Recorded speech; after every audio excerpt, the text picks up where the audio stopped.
The skies over Washington, D.C. blazed with an otherworldly light as another volley of plasma bolts rained down from the Zar'koth warships. I watched in horror from the cracked window of the Pentagon's war room as our last line of F-35s disintegrated mid-flight, their pilots' final screams cut short by static. "That's it, then," General Hawthorne muttered, his weathered face a mask of defeat. "Our most advanced fighters. Useless." Major Jack Harper, had seen my fair share of battles, but nothing could have prepared me for this. The alien invasion had begun 3 weeks ago, and in that time they'd systematically dismantled every piece of advanced technology we'd thrown at them. Our satellites were the first to go, followed by our naval fleets and our prize stealth bombers. "Sir," I said, my voice steadier than I felt, "there has to be something we haven't tried." The general's laugh was hollow. "Unless you've got a secret weapon hidden up your sleeve, Major, I'd say we're fresh out of options." As if on cue, the door to the war room burst open. Dr. Elena Rossi, our lead xenobiologist, rushed in, her lab coat fluttering behind her like a cape. Her eyes were wild with excitement, a stark contrast to the gloom that permeated the room. "General, Major," she panted, "I think I found something." Hawthorne raised an eyebrow. "This better be good, Doctor. We're running out of time and options." Elena spread a series of photographs across the central table. They showed various Zar'koth soldiers, their iridescent armor gleaming in the sunlight. But what caught my eye were the strange, almost decorative patterns etched into their helmets. "These markings," Elena explained, her finger tracing the intricate designs, "they're not just for show. They're part of their sensory system." I leaned in closer, intrigued despite our dire situation. "Go on." "The Zar'koth," she continued, "they don't see or hear the way we do. These patterns act as receptors, allowing them to process electromagnetic and acoustic information in ways we're only beginning to understand." General Hawthorne's patience was wearing thin. "That's fascinating, Doctor, but how does this help us?" Elena's eyes gleamed. "Because, General, it means they've evolved beyond the need for traditional sensory organs. They've optimized their biology for advanced technology and energy weapons." I felt a glimmer of understanding. "Are you saying?" "Yes, Major," Elena nodded, a smile playing at the corners of her mouth. "They might be vulnerable to more primitive forms of attack." The implications hit me like a thunderbolt. Our most sophisticated weapons had failed us. But what about the weapons of our ancestors? The thought was so absurd, it just might work. General Hawthorne looked between us, confusion etched on his face. "What exactly are you two suggesting?" I stood up straight, a plan already forming in my mind. "Sir, with your permission, I'd like to assemble a team. Historians, weapons experts, and our best soldiers." "What for, Harper?" I met his gaze, a fierce determination burning in my chest. "To teach the Zar'koth a lesson in human history, sir. One arrow, one sword, one catapult at a time."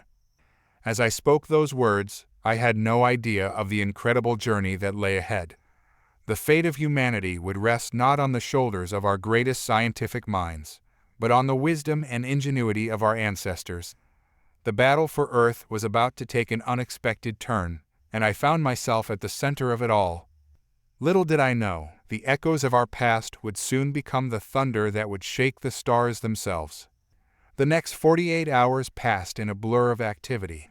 General Hawthorne, initially skeptical, had given me the green light to pursue our unorthodox strategy. Now, as I stood in the hastily repurposed aircraft hangar that served as our new base of operations, I couldn't help but marvel at the strange assemblage before me. Dr. Elena Rossi stood to my right, her expertise in xenobiology proving invaluable as we planned our unconventional assault. To my left was Professor Alan Blackwood, a renowned military historian whose eyes gleamed with excitement at the prospect of seeing ancient weapons in action once more. "Major Harper," a gruff voice called out. I turned to see Master Sergeant Mike Bull Torres approaching, his massive frame dwarfing those around him. The teams assembled and ready for briefing. I nodded, taking a deep breath before addressing the eclectic group before me. Soldiers stood shoulder to shoulder with archaeologists, their expressions a mix of curiosity and disbelief. "Ladies and gentlemen," I began, my voice echoing in the cavernous space, "I know many of you are wondering why you've been called here. The simple truth is this: our most advanced weapons have failed us against the Zar'koth invasion. But thanks to Dr. Rossi's breakthrough, we now know their weakness." I gestured to the array of primitive weapons laid out on tables behind me. Bows, crossbows, swords, spears, and even a disassembled trebuchet filled the space where fighter jets once stood. The Zar'koth have evolved beyond traditional sensory organs, optimizing themselves for advanced technology. But in doing so, they've left themselves vulnerable to the weapons of our ancestors. A murmur of disbelief rippled through the crowd. I couldn't blame them. It sounded insane even to my own ears. Professor Blackwood stepped forward, his weathered hands caressing an English longbow. "What Major Harper proposes isn't just a tactical shift. It's a journey through human military history. From the Roman gladius to the Mongolian composite bow, we'll be wielding the weapons that shaped our world. And how exactly are we supposed to get close enough to use these antiques?" The question came from Captain Sarah Chen, one of our top tactical officers. I smiled, having anticipated this concern. "That's where our modern technology comes in. We'll be using stealth drones and EMP devices to create distractions and openings. Once their defenses are down, we strike with weapons they won't see coming." Dr. Rossi took over, pulling up holographic displays of Zar'koth physiology.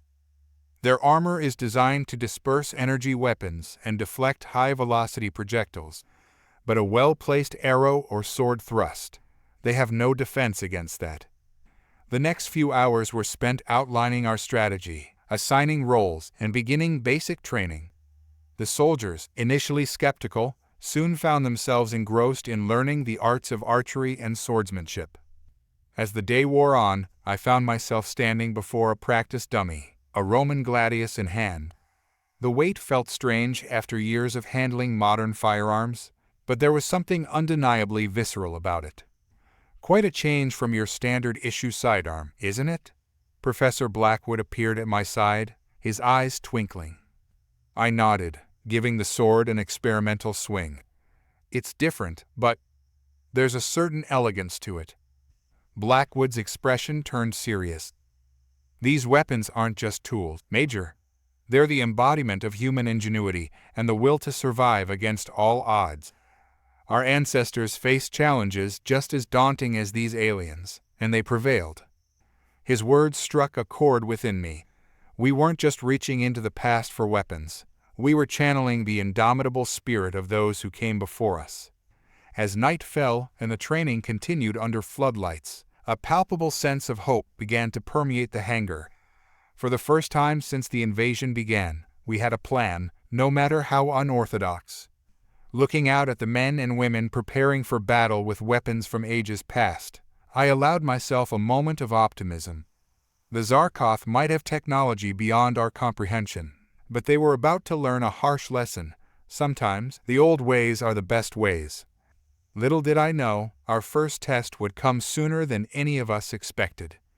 Dawn broke over our makeshift base, painting the sky in hues of orange and pink that belied the grim reality of our situation. I had barely closed my eyes when the alarms blared, jolting me from my fitful sleep. "Major Harper to the command center, immediately." The urgency in the voice over the intercom sent a chill down my spine.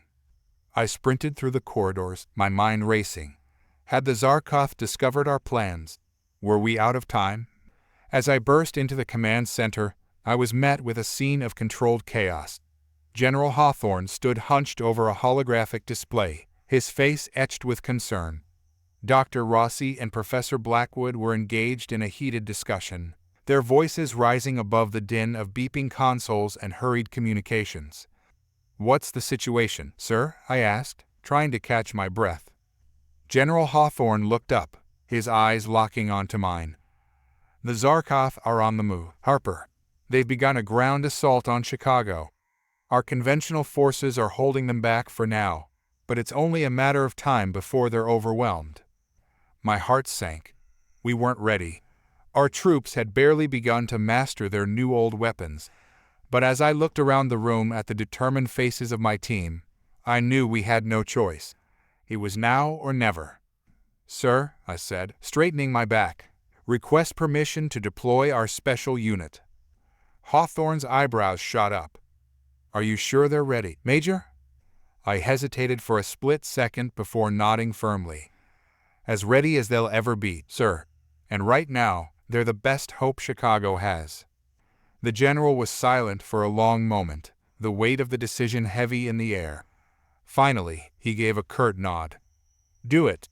But Harper, if this goes south—" "I understand, sir. The responsibility is mine." The next hour was a whirlwind of activity.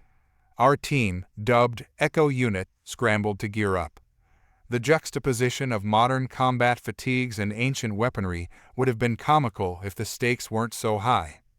As we boarded the stealth transports, I caught sight of Sergeant Bull Taurus, a massive war hammer slung across his back.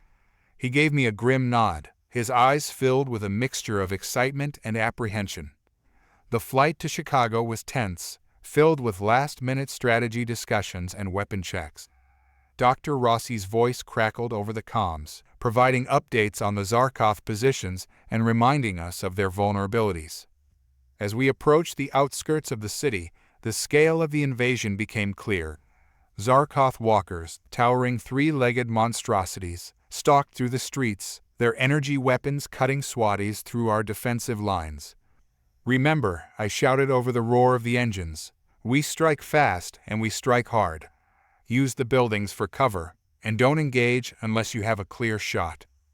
The regular forces will provide a distraction while we target their command units." The bay doors opened, and the wind whipped around us. Below, Chicago burned, a hellscape of twisted metal and shattered concrete. But amidst the chaos, I could see pockets of resistance, brave men and women fighting tooth and nail for every inch of their city. "Echo Unit," I called out, gripping my gladius tightly, "let's show these aliens what humanity is made of." With a chorus of battle cries, we leapt from the transport, grappling lines deploying to guide us safely to the ground. As I descended, I caught my first up-close glimpse of a Zar'koth soldier. It turned its faceted head towards me, the strange patterns on its helmet gleaming in the firelight. For a moment, our eyes met, or at least, I thought they did. In that instant, I saw confusion flicker across its alien features. It raised its energy rifle, but I was faster. My feet hit the ground, and in one fluid motion, I rolled and came up swinging. The gladius, a weapon forged in the fires of ancient Rome, sliced through the air and found its mark. The Zar'koth soldier fell, its advanced armor useless against the simple steel blade. Around me, chaos erupted as Echo Unit engaged the enemy. Arrows whistled through the air, finding gaps in the aliens' defenses. The thunderous crack of Bull's war hammer sent shockwaves through the Zar'koth ranks. As I paused to catch my breath, a realization hit me. We were holding our own. More than that, we were pushing them back. For the first time since the invasion began, a spark of real hope ignited in my chest. The battle for Chicago had just begun, and with it, perhaps the turning point in our war against the Zar'koth. Little did I know, the true test of our primitive strategy was yet to come. The battle raged on through the smoke-filled streets of Chicago, a surreal clash of past and future. Echo Unit moved like ghosts through the urban battlefield, striking from the shadows and vanishing before the Zar'koth could mount an effective counterattack. I ducked behind the burnt-out husk of a car, narrowly avoiding a blast of plasma that melted the asphalt where I had stood moments before. Next to me, Captain Chen knocked an arrow to her composite bow, her face a mask of concentration. "Major," she whispered, "look." Following her gaze, I saw what had caught her attention. A Zar'koth command unit, its ornate armor distinguishing it from the rank and file, was directing the assault from atop a half-collapsed parking structure. "If we can take that out," I mused, "it might throw their entire operation into disarray." Chen nodded. a grim smile playing at the corners of her mouth. "I've got the shot." I keyed my comm unit. "Bull, we need a distraction. Something big." The gruff voice of Sergeant Torres crackled back. "One distraction, coming right up, boss." Moments later, a tremendous crash echoed through the streets. Bull had used his war hammer to bring down a weakened building, sending a plume of dust and debris into the air. The Zar'koth troops turned towards the commotion, their attention momentarily diverted. "Now," I hissed. Chen stood, drew back her bow, and released in one fluid motion. The arrow streaked through the air, a whisper of death against the cacophony of battle. It found its mark with unerring precision, piercing the command unit's helmet where the sensory patterns were most concentrated. The effect was immediate and dramatic. The alien leader stumbled, its movements becoming erratic. The troops under its command began to mill about in confusion, their coordinated assault falling apart. "Echo unit, press the advantage," I shouted into my comm. "Push them back." We surged forward, our primitive weapons finding gaps in the Zar'koth defenses that their energy shields were never designed to stop. Bull's warhammer sent aliens flying, their advanced armor crumpling under the sheer kinetic force. Arrows found their marks with deadly accuracy, guided by targeting systems that merged ancient skill with modern technology. As we fought, I couldn't help but feel a sense of awe. Here we were, wielding weapons that hadn't seen use in centuries, turning the tide against an enemy that outmatched us in every technological aspect. But the Zar'koth were far from defeated. As we pushed them back towards the lake, a new threat emerged. Rising from the waters of Lake Michigan, a massive Zar'koth war machine towered over the city skyline. Its segmented body gleamed in the sunlight, energy weapons charging along its flanks. "Fall back," I ordered, realizing with a sinking feeling that our primitive weapons would be useless against such a behemoth. As we retreated, seeking cover among the ruins of the city, the war machine began its assault. Beams of searing energy lanced out, vaporizing entire city blocks. The ground shook with each step of its massive legs, and I knew that if we couldn't find a way to bring it down, all our gains would be for nothing. "Major Harper," Dr. Rossi's voice crackled over the comm. "We're picking up some strange readings from that war machine. It seems to be generating a massive electromagnetic field." Professor Blackwood's voice chimed in, excitement evident despite the dire situation. "Major, I have an idea. But it's going to require something a bit bigger than what we've been using." "I'm all ears, Professor," I replied, ducking as debris rained down around us. "We need a trebuchet," Blackwood stated matter-of-factly. "And not just any projectile. We need to hit that thing with a massive EMP." The plan was audacious, bordering on insane. But as I watched the war machine lay waste to Chicago, I knew we were out of options. "All right," I said, my mind racing. "But where the hell are we going to get a trebuchet in downtown Chicago?" Bull's voice rumbled over the comm. "Leave that to me, Major. I've got an idea." As Echo Unit regrouped, preparing for what could be our final stand against the Zar'koth war machine, I couldn't shake the feeling that the fate of not just Chicago, but possibly the entire world, rested on our ability to merge the wisdom of the past with the desperation of the present. The war machine loomed ever closer, its shadow engulfing the battered city. We had one shot at this. One chance to prove that sometimes the oldest solutions are the best ones. And if we failed, well, at least we'd go down fighting, armed with the indomitable spirit of our ancestors. The next few hours were a blur of frantic activity. While the regular army units engaged in a desperate holding action against the Zar'koth war machine, Echo Unit raced against time to bring Sergeant Bull's audacious plan to life. I found myself standing in the ruins of a construction site, watching in awe as Bull directed the assembly of what could only be described as a modern-day trebuchet. The massive contraption was cobbled together from construction equipment, steel beams, and whatever else we could salvage from the surrounding area. "Bull," I called out, ducking under a swinging crane arm, "how in the world did you know how to build this thing?" The burly sergeant grinned, his face streaked with sweat and grime. "You'd be surprised what you can learn from the History Channel, Major. That, and I may have had a bit of an obsession with siege weapons as a kid." I shook my head in disbelief, a smile tugging at my lips despite the gravity of our situation. "Well, I'm glad your childhood hobbies are coming in handy." Dr. Rossi approached, carrying what looked like a large metal sphere. "The EMP device is ready," she announced.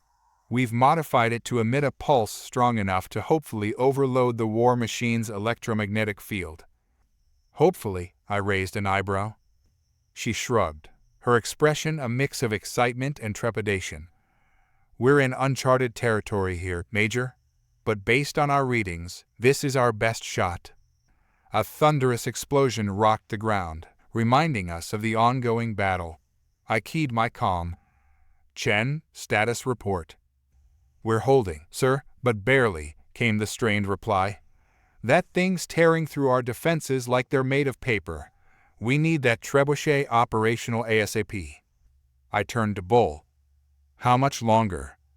He wiped his brow, eyes narrowing as he assessed the contraption. "Give us 15 minutes, and we'll be ready to rain some medieval hell on these alien bastards." Those 15 minutes felt like an eternity.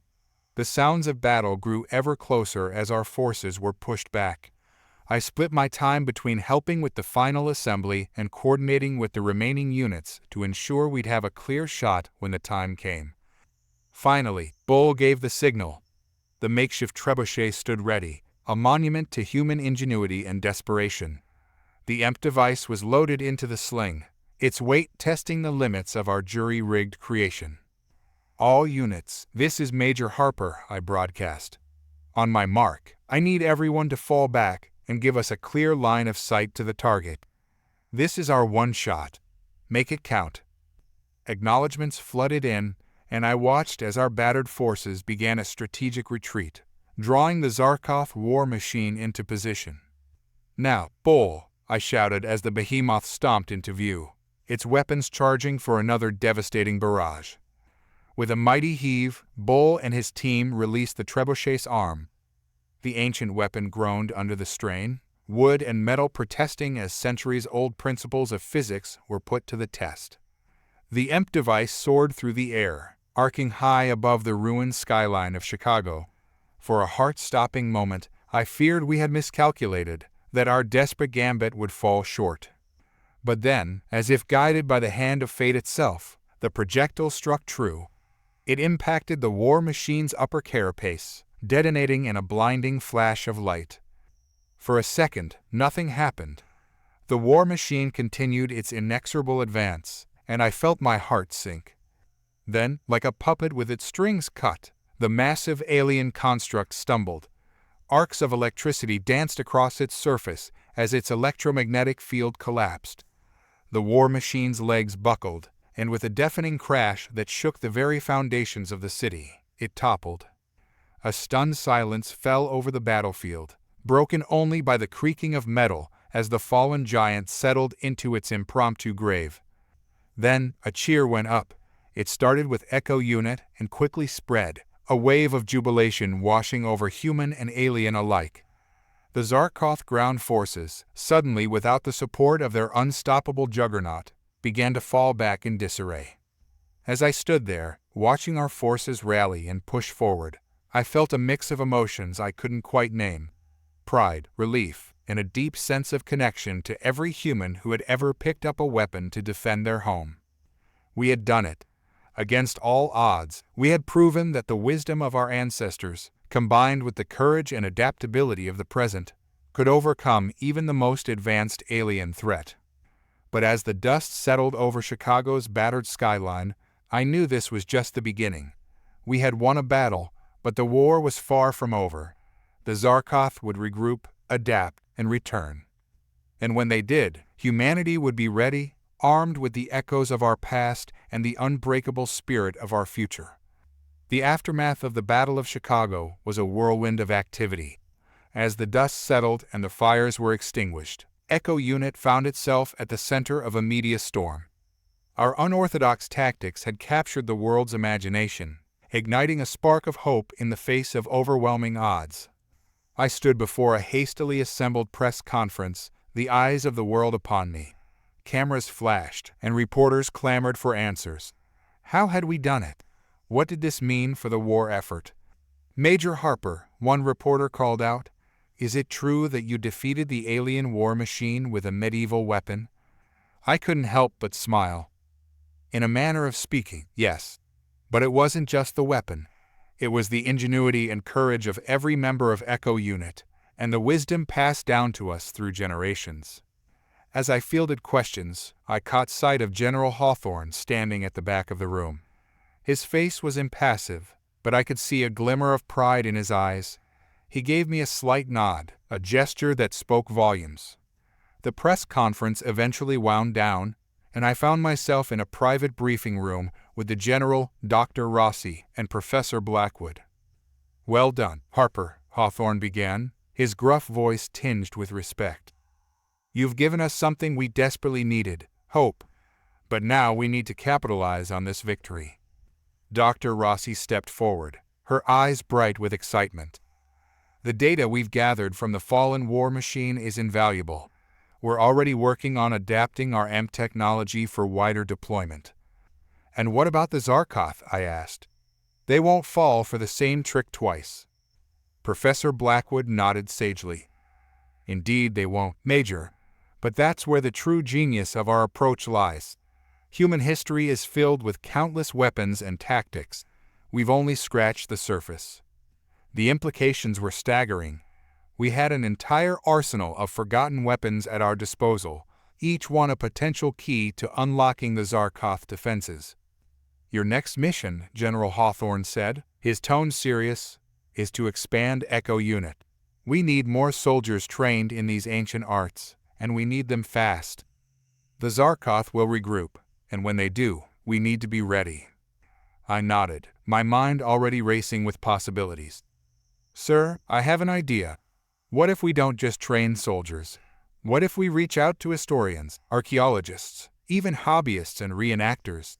We could tap into a wealth of knowledge and skills that have been preserved out of passion rather than necessity." The general's eyebrows shot up, but a slow smile spread across his face. "Do it. Whatever resources you need, you'll have them." As we left the briefing room, Bull fell into step beside me. "So, boss, what's our next move?" I grinned at him. "How do you feel about a crash course in ancient Greek fire?" The next few weeks were a blur of activity. Echo Unit expanded rapidly, with new recruits pouring in from all walks of life. Historians traded their tweed jackets for combat fatigues, while reenactors found their hobby skills suddenly in high demand.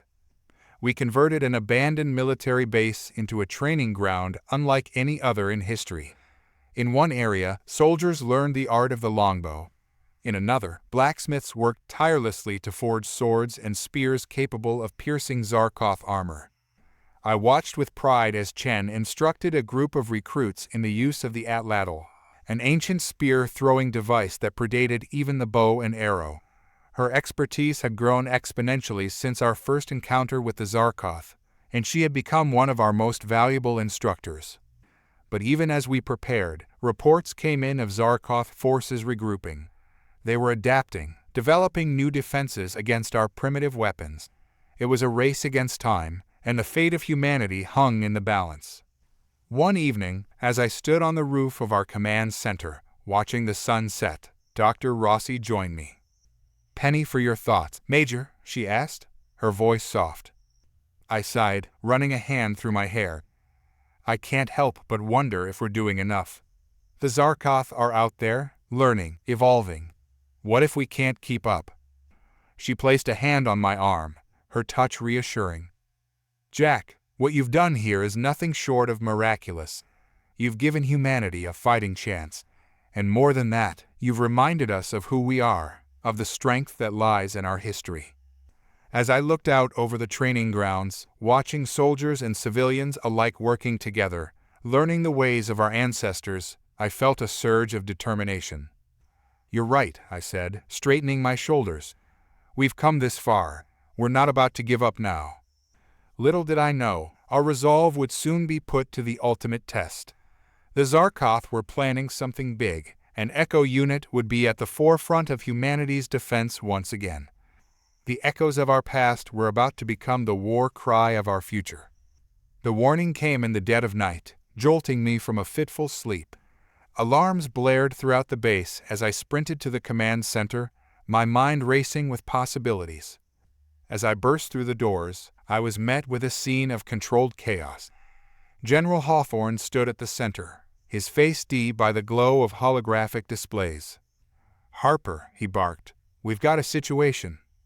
I approached the central console, my eyes widening as I took in the data scrolling across the screens. "Is this confirmed, sir?" He nodded grimly. "Multiple sources. The Zar'koth are massing for a major offensive. They're targeting our largest remaining population centers simultaneously." My heart sank. We had known this was coming, but the scale of the attack was beyond anything we had anticipated. New York, Los Angeles, London, Tokyo all were in the crosshairs. "What about our conventional forces?" I asked, already suspecting the answer. "Spread too thin," Hawthorne replied. "We can slow them down, but we can't stop them. Not without Echo Unit." I took a deep breath, the weight of responsibility settling on my shoulders. "We'll need to split our forces, hit them on multiple fronts." The general nodded. "I'm giving you operational command of all Echo units worldwide. This is it, Harper, everything we've been preparing for." As the gravity of the situation sank in, I felt a strange calm descend over me. This was what Echo Unit was created for. This was our moment. "All right," I said, my voice steady. "Let's get to work." The next few hours were a whirlwind of activity. I coordinated with Echo Unit commanders around the globe, each team armed with a unique arsenal of ancient weapons adapted for modern warfare. In New York, a team led by Captain Chen prepared to defend the city with a combination of longbows and Greek fire. In Tokyo, Sergeant Bull and his squad had constructed massive ballistae atop skyscrapers, ready to rain down devastation on the Zar'koth forces. As for me, I would be leading the defense of London. Our intel suggested that the Zar'koth had developed a new type of energy shield, one that could potentially neutralize our EMP weapons. We needed a new approach, and fast. As dawn broke, I found myself standing on the banks of the Thames, watching as the first rays of sunlight glinted off the ancient stones of the Tower of London. Beside me, Professor Blackwood surveyed our hastily assembled defenses with a critical eye. "You know," he mused, "William the Conqueror built this tower to defend London from invasion. Nearly 1,000 years later, here we are again." I nodded, finding a strange comfort in the continuity of human history. "Let's hope we're as successful as old William was." A low rumble in the distance caught our attention. On the horizon, the massive forms of Zar'koth ships began to materialize through the morning mist. "Here they come," I muttered, keying my comm. "All units, this is Major Harper. The enemy is in sight. Remember your training, trust in your weapons, and above all, believe in yourselves. We are the last line of defense. We will not fail." As the Zar'koth forces approached, I couldn't help but marvel at the sight before me. Longbowmen took up positions along the tower's walls, their arrows tipped with a specially developed compound that could penetrate alien armor. On the river, boats loaded with alchemists' fire, the modern equivalent of Greek fire, waited to engage the enemy's aquatic units. And there, rising above it all, was our secret weapon. A massive trebuchet, larger than any built in medieval times, stood ready to launch payloads of a new type of disruptive material developed by Dr. Rossi's team. The first wave of Zar'koth troops hit the shore, their energy weapons lighting up the morning sky. But they were met with a hail of arrows, each one finding its mark with deadly precision. The aliens faltered, clearly unprepared for the ancient weapons that cut through their defenses. "Now!" I shouted, and the trebuchet creaked into action. A massive projectile soared through the air, exploding over the Zar'koth ranks in a shower of shimmering particles. Their energy shields flickered and died, leaving them exposed. The battle raged on, a surreal mix of ancient and futuristic warfare. Swords clashed against alien alloys, while longbows sang their deadly song alongside the staccato of modern gunfire.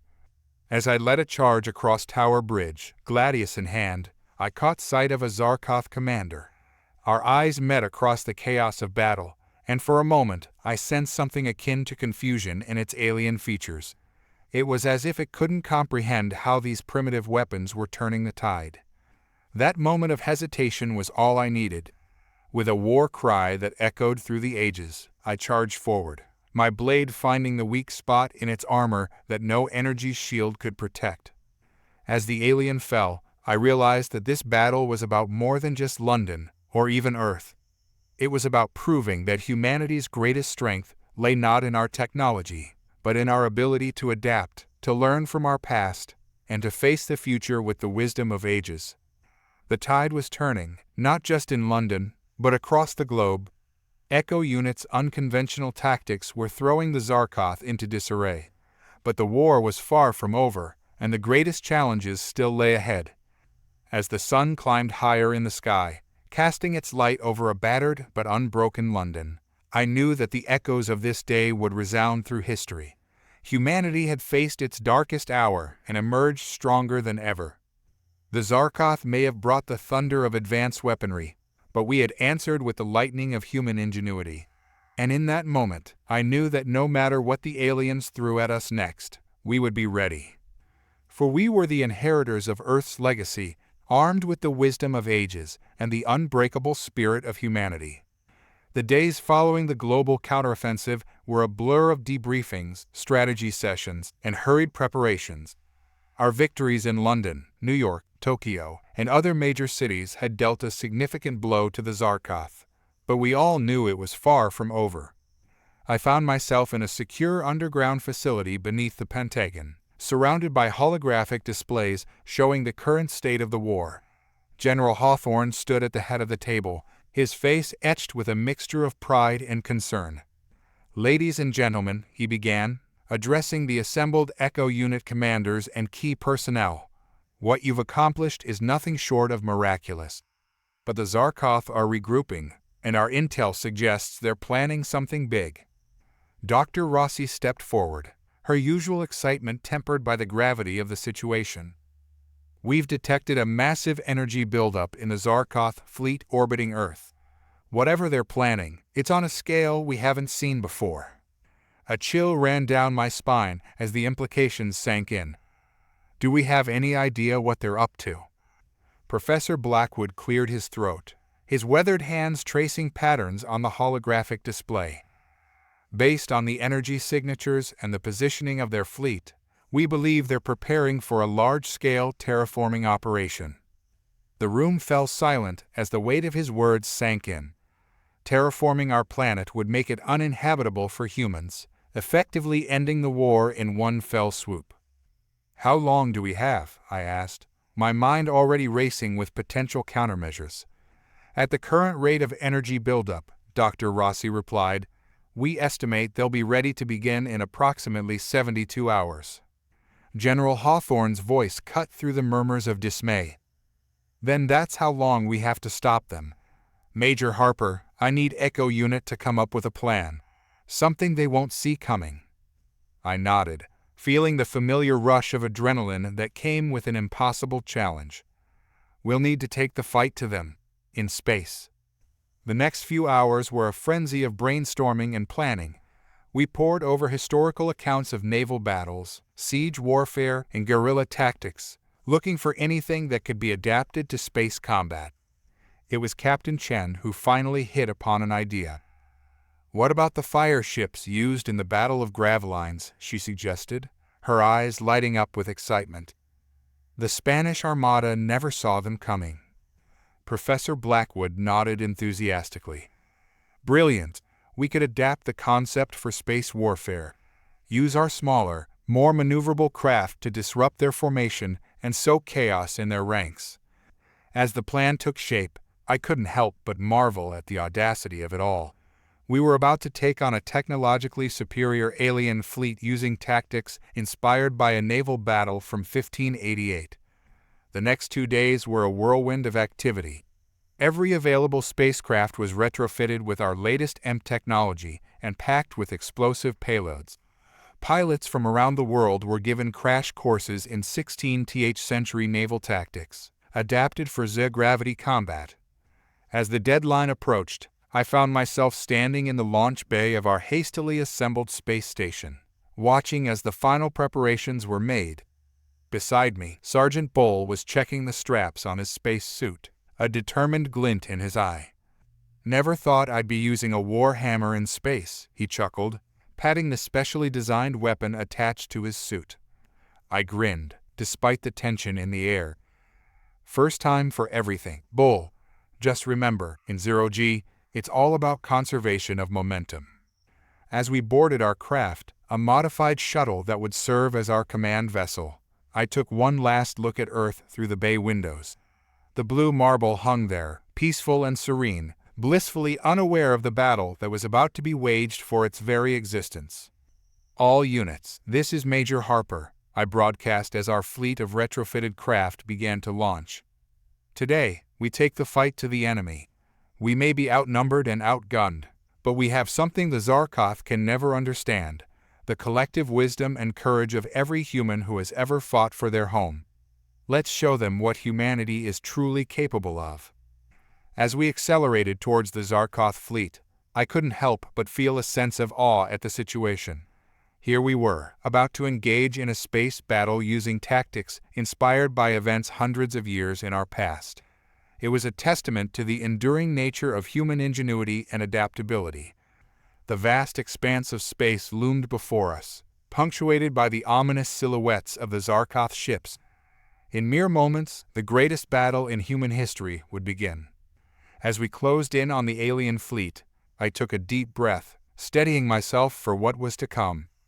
The echoes of our past were about to resound through the stars themselves, and the fate of humanity hung in the balance.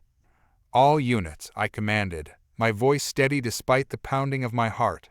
"Execute Operation Gravelines. May the wisdom of our ancestors guide us to victory." With that, our fleet surged forward, ready to write a new chapter in the annals of human history. The vastness of space erupted into chaos as Operation Gravelines commenced. Our fleet of modified spacecraft, each a testament to human ingenuity, hurtled towards the Zar'koth armada. The alien ships loomed before us, their sleek designs a stark contrast to our cobbled-together vessels. "All units, execute Phase 1, I ordered, my voice steady despite the adrenaline coursing through my veins.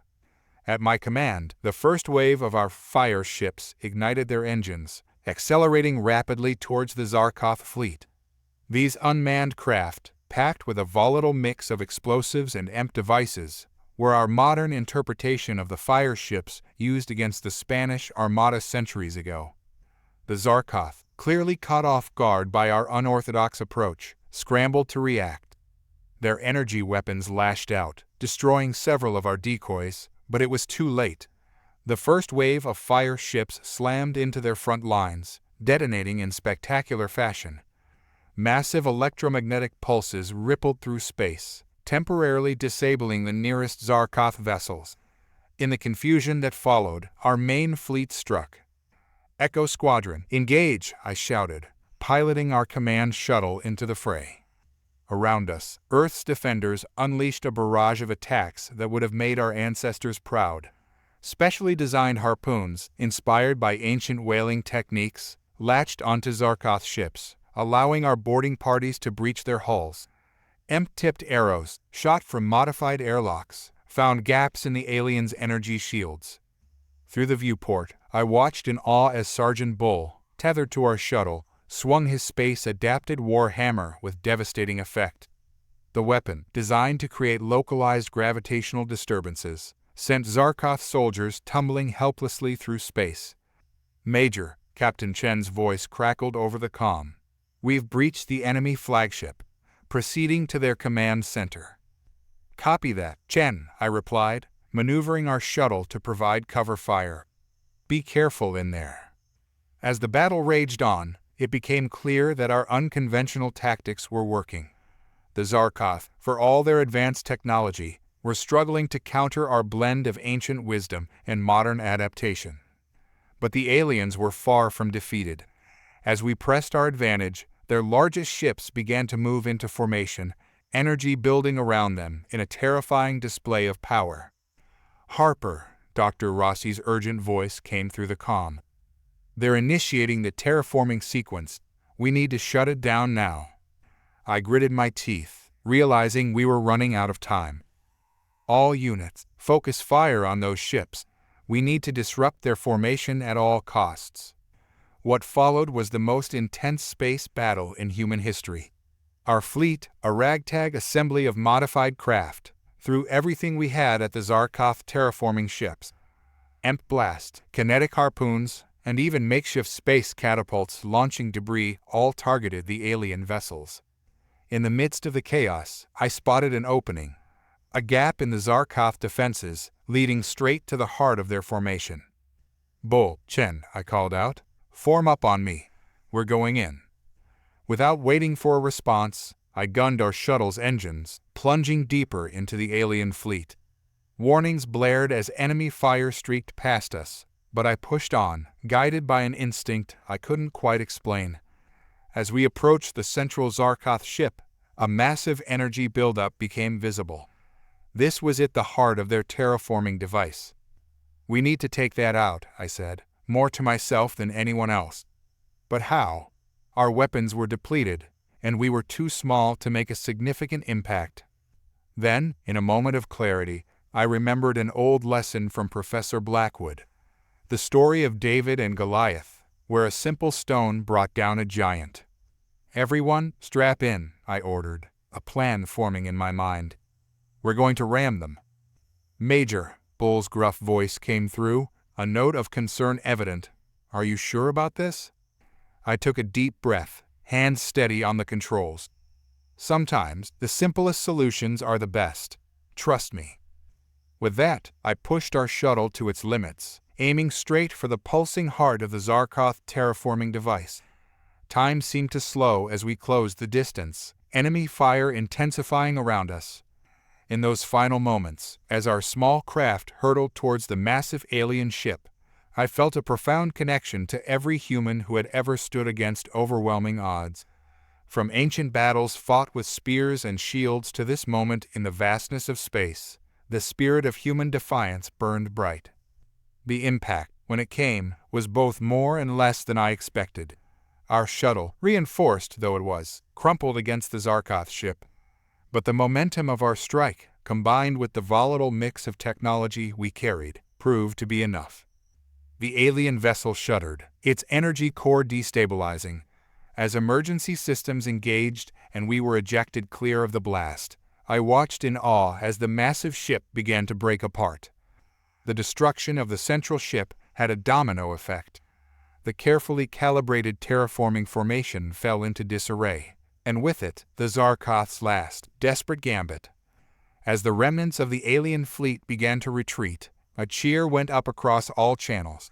Humanity had faced its greatest threat and emerged victorious, armed with the wisdom of our past and the courage of our present. Floating there in the void of space, watching Earth shine like a beacon of hope, I realized that this victory belonged not just to Echo Unit, but to every human who had ever dared to dream, to innovate, and to stand against tyranny. The echoes of our thunder had shaken the very stars, and in doing so, secured humanity's place among them. The journey back to Earth was a blur of emergency repairs, hurried medical attention, and the gradual realization that we had actually won. As our battered shuttle re-entered the atmosphere, I caught my first glimpse of our home planet since the battle began. The sight of that blue marble, now free from the looming threat of alien terraforming, brought a lump to my throat. We touched down at a hastily prepared landing site outside Washington, D.C., greeted by a sea of cheering faces. As the shuttle's hatch opened, I was hit by a wave of sounds, smells, and emotions that were overwhelmingly Earth. Never had our planet felt so precious, so hard-won. General Hawthorne was there to meet us, his usually stern face breaking into a rare smile. "Welcome home, Major Harper. You and your team have done the impossible." As we made our way through the crowd, I saw the faces of those who had fought alongside us. Captain Chen, her arm in a sling but her eyes bright with triumph. Sergeant Bull, his massive frame drawing cheers from the onlookers. Dr. Rossi and Professor Blackwood, already deep in discussion about the implications of our victory. The debriefings that followed were long and intense. Every aspect of the battle was analyzed, every tactic scrutinized. But beneath the military precision, there was an undercurrent of awe. We had taken on a technologically superior force and won, using strategies that spanned the breadth of human history. Weeks turned into months as the world began the long process of rebuilding. The Zar'koth threat wasn't entirely gone. There were still pockets of resistance, remnants of their forces scattered across the globe. But for the first time since the invasion began, we had hope. More than that, we had a newfound appreciation for our own history and the lessons it held. 1 year after the Battle of Earth, as it came to be known, I found myself standing on the steps of the newly rebuilt Capitol building. A sea of faces stretched out before me, representing every nation on Earth. The unity forged in the crucible of alien invasion had held, bringing humanity together in ways we never thought possible. As I stepped up to the podium, my dress uniform feeling stiff and unfamiliar after months in the field, I took a deep breath. The speech I was about to give would be broadcast around the world, and, thanks to our new understanding of Zar'koth technology, to the stars beyond. My fellow humans, I began, my voice carrying across the hushed crowd. 1 year ago, we faced the greatest threat our species has ever known. The Zar'koth came to our world with technology beyond our comprehension, intent on reshaping Earth to suit their needs. By all accounts, we should have fallen. I paused, letting the weight of those words sink in. But we didn't fall. Instead, we reached back through the annals of our history, drawing upon the wisdom and courage of every generation that came before us. We took the lessons learned in ancient battles, the strategies developed over centuries of human conflict, and we adapted them for a war among the stars. A murmur of agreement rippled through the crowd. Our victory wasn't just a triumph of weapons or technology. It was a victory of the human spirit. We proved that our greatest strength lies not in the tools we create, but in our ability to innovate, to adapt, and to stand united in the face of overwhelming odds. I gestured to the rebuilt city around us, to the signs of recovery and renewal. As we move forward, we carry with us a profound lesson. Our history is not a relic to be stored away and forgotten. It is a living, breathing part of who we are. The echoes of our past have the power to shape our future, to guide us through our darkest hours and into the light of new discoveries. Looking out over the crowd, I saw faces filled with hope, with determination, with pride. The Zar'koth thought they were facing a primitive species, easy to conquer and reshape. Instead, they encountered the full breadth of human ingenuity, from stone tools to spacecraft, all brought to bear in defense of our home. We showed them and ourselves that humanity's greatest weapon has always been our ability to learn, to grow, and to face the unknown with courage and creativity. As I concluded my speech, a cheer went up that seemed to shake the very foundations of the earth.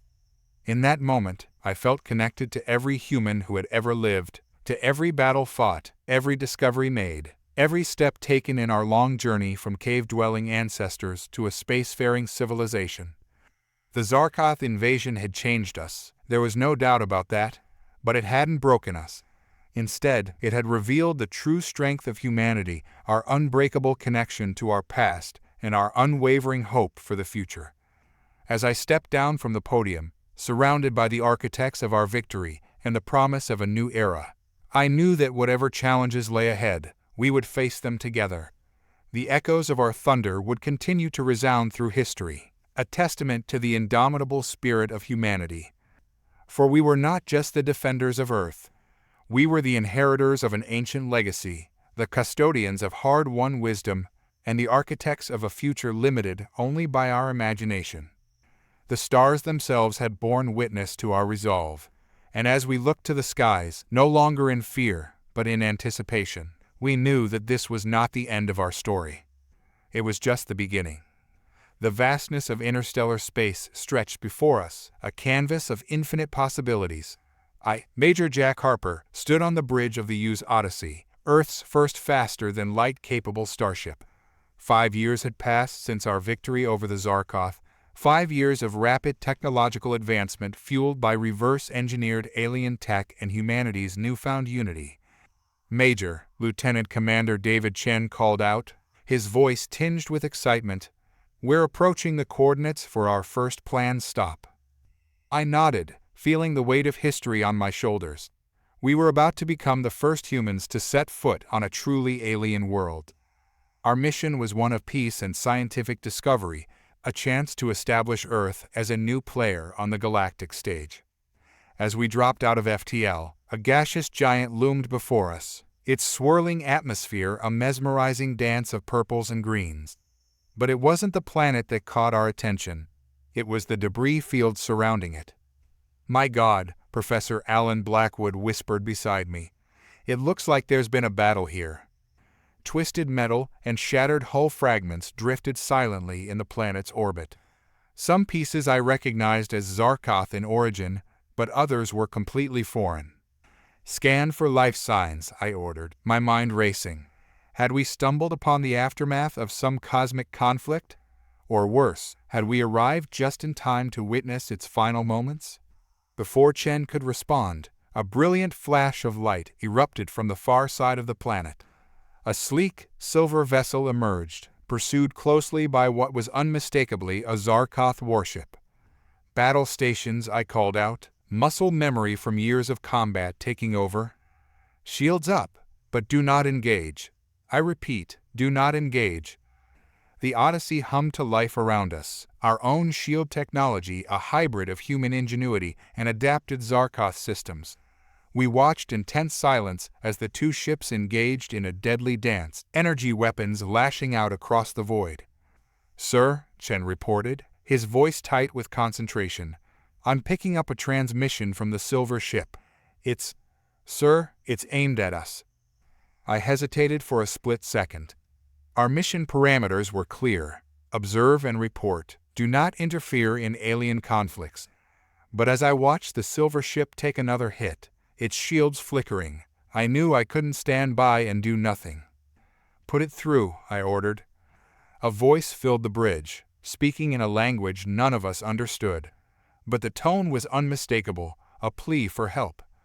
I made my decision in that moment, one that would change the course of human history. "Chen, target the Zar'koth ship's propulsion systems. Professor Blackwood, I need options for non-lethal takedowns. Let's show these aliens what humanity can do." As the Odyssey moved into position, I couldn't help but feel a sense of déjà vu. Once again, we were facing off against the Zar'koth, outgunned and outnumbered. But this time, we weren't fighting for Earth. We were fighting for something much bigger, our place in a universe far more complex and dangerous than we had ever imagined. Little did I know, this small act of intervention would set in motion a chain of events that would test not just our military might, but the very core of our humanity. The echoes of our past victories were about to resonate across the stars in ways none of us could have predicted. The Odyssey surged forward, our hybrid engines pushing us into the fray with a speed that would have been impossible just a few years ago. I watched as Chen's fingers danced across the tactical display, targeting the Zar'koth ship's propulsion systems with surgical precision. "Fire," I commanded, my voice steady despite the adrenaline coursing through my veins. Our weapons, a mix of traditional kinetic projectiles and adapted Zar'koth energy beams, lashed out across space. The alien warship, caught off guard by our sudden appearance, took the full brunt of our assault. Its engines sputtered and died, leaving it drifting helplessly. "Direct hit, sir," Chen reported, a note of pride in his voice. "Zar'koth ship is disabled." I nodded, allowing myself a moment of satisfaction before turning my attention to the silver vessel we'd just saved. "Hail them. Let's see if we can establish some kind of communication." As our communications officer worked to establish contact, Professor Blackwood approached me, his eyes wide with excitement. "Jack, do you realize what we've just done? We've made first contact with not one, but 2 alien species." "Let's hope at least one of them is friendly," I muttered, my mind already racing with the potential diplomatic implications of our actions. Suddenly, the main view screen flickered to life. The being that appeared was unlike anything I had ever seen. It seemed to be composed of pure energy, its form shifting and pulsing with an inner light. "Greetings, unknown vessels," a voice echoed through the bridge, somehow translated into perfect English. "I am Zephyrus of the Ether. We thank you for your timely intervention." I stepped forward, squaring my shoulders. "I'm Major Jack Harper of the United Earth ship Odyssey. We're on a mission of peaceful exploration. Can you tell us what's happening here?" The being's form shimmered, an expression I interpreted as concern. "You have unwittingly stumbled into a conflict that spans galaxies, human allies. The Zar'koth seek to harvest the energy of entire star systems, endangering countless species. We Aetheri have been fighting to stop them." My mind reeled at the implications. The Zar'koth invasion of Earth hadn't been an isolated incident, but part of a much larger, more terrifying campaign. Before I could respond, alarms blared across the bridge. "Sir," Chen called out, his voice tense. "Multiple Zar'koth ships dropping out of FTL. They're charging weapons." I turned back to the view screen, locking eyes with Zephyrus. In that moment, I made a decision that would alter the course of human history. "Zephyrus, we stand with you against the Zar'koth. What do you need us to do?" The Aetheri's form pulsed brightly. "Your assistance is most welcome, Major Harper. But be warned, by allying with us, you make humanity a target in this cosmic war." As the Zar'koth fleet bore down on us, I felt the weight of Earth's future on my shoulders. We had come seeking peaceful first contact, but found ourselves thrust into an interstellar conflict. Yet, as I looked around at my crew, I saw not fear, but determination. "Well," I said, a grim smile playing at my lips, "humanity's never been one to back down from a fight, especially when the fate of innocent civilizations hangs in the balance." "Chen, battle stations. Professor Blackwood, I need you to work with our new Aetheri friends. See if we can adapt any of their tactics to our systems." As the crew sprang into action, I couldn't help but feel a sense of irony. Once again, humanity found itself facing overwhelming odds against a technologically superior foe. But this time, we weren't alone. The vastness of space erupted into chaos as energy beams and kinetic projectiles crisscrossed the void. The Odyssey, Earth's first interstellar vessel, was about to get its trial by fire, and in the heat of that battle, the true test of humanity's place among the stars would begin. Little did we know, the revelations and challenges that awaited us would shake the very foundations of our understanding of the universe and our role within it. The battle raged across the star system, a dazzling and terrifying display of advanced weaponry. The Odyssey, despite being outgunned, held its own thanks to the crew's quick thinking and our hybrid technology. "Major," Chen called out, his voice strained, "our shields are holding, but we can't take much more of this." I gritted my teeth, watching as another Zar'koth energy blast dissipated against our defenses. "Keep us in the fight, Commander. We need to buy the Aetheri more time." On the main view screen, I could see Zephyrus's ship darting between Zar'koth vessels, its energy-based weapons seeming to phase right through their shields. It was an awe-inspiring sight, but even the Aetheri couldn't hold out forever against these odds. Suddenly, Professor Blackwood's excited voice cut through the chaos. "Major, I think I've found something. The Aetheri's energy-based nature allows them to exploit weaknesses in the Zar'koth shields. If we can modify our weapons to match their frequency." "Do it," I ordered without hesitation. "Chen, give the professor whatever he needs." As Blackwood and Chen worked feverishly to implement the modifications, I kept us in the fight through sheer determination and every evasive maneuver I'd ever learned. The Odyssey danced through space, avoiding the worst of the Zar'koth assault while landing precision strikes where we could. "Modifications complete," Blackwood announced, his voice filled with a mixture of excitement and trepidation. "But Major, I must warn you. This level of energy output could overload our systems. We might only get one shot at this." I nodded grimly. "Then we make it count." Target the lead Zar'koth ship. Fire when ready. The Odyssey shuddered as our newly modified main cannon charged up. A brilliant beam of energy, tinged with the same ethereal glow as the Aethery, lanced out across space. It struck the Zar'koth flagship dead center, bypassing its shields entirely. The massive alien vessel shuddered, secondary explosions rippling across its hull before it finally broke apart in a spectacular burst of light. A cheer went up across the bridge, but our victory was short-lived. Warning alarms blared as our own systems began to overload from the tremendous energy output. "Shut it down," I ordered, but it was too late. Our main power core went critical, plunging the ship into darkness. Emergency lights flickered on, casting an eerie glow across the bridge.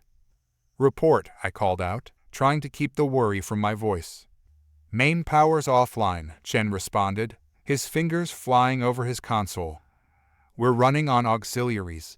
Weapons, shields, and FTL are all down."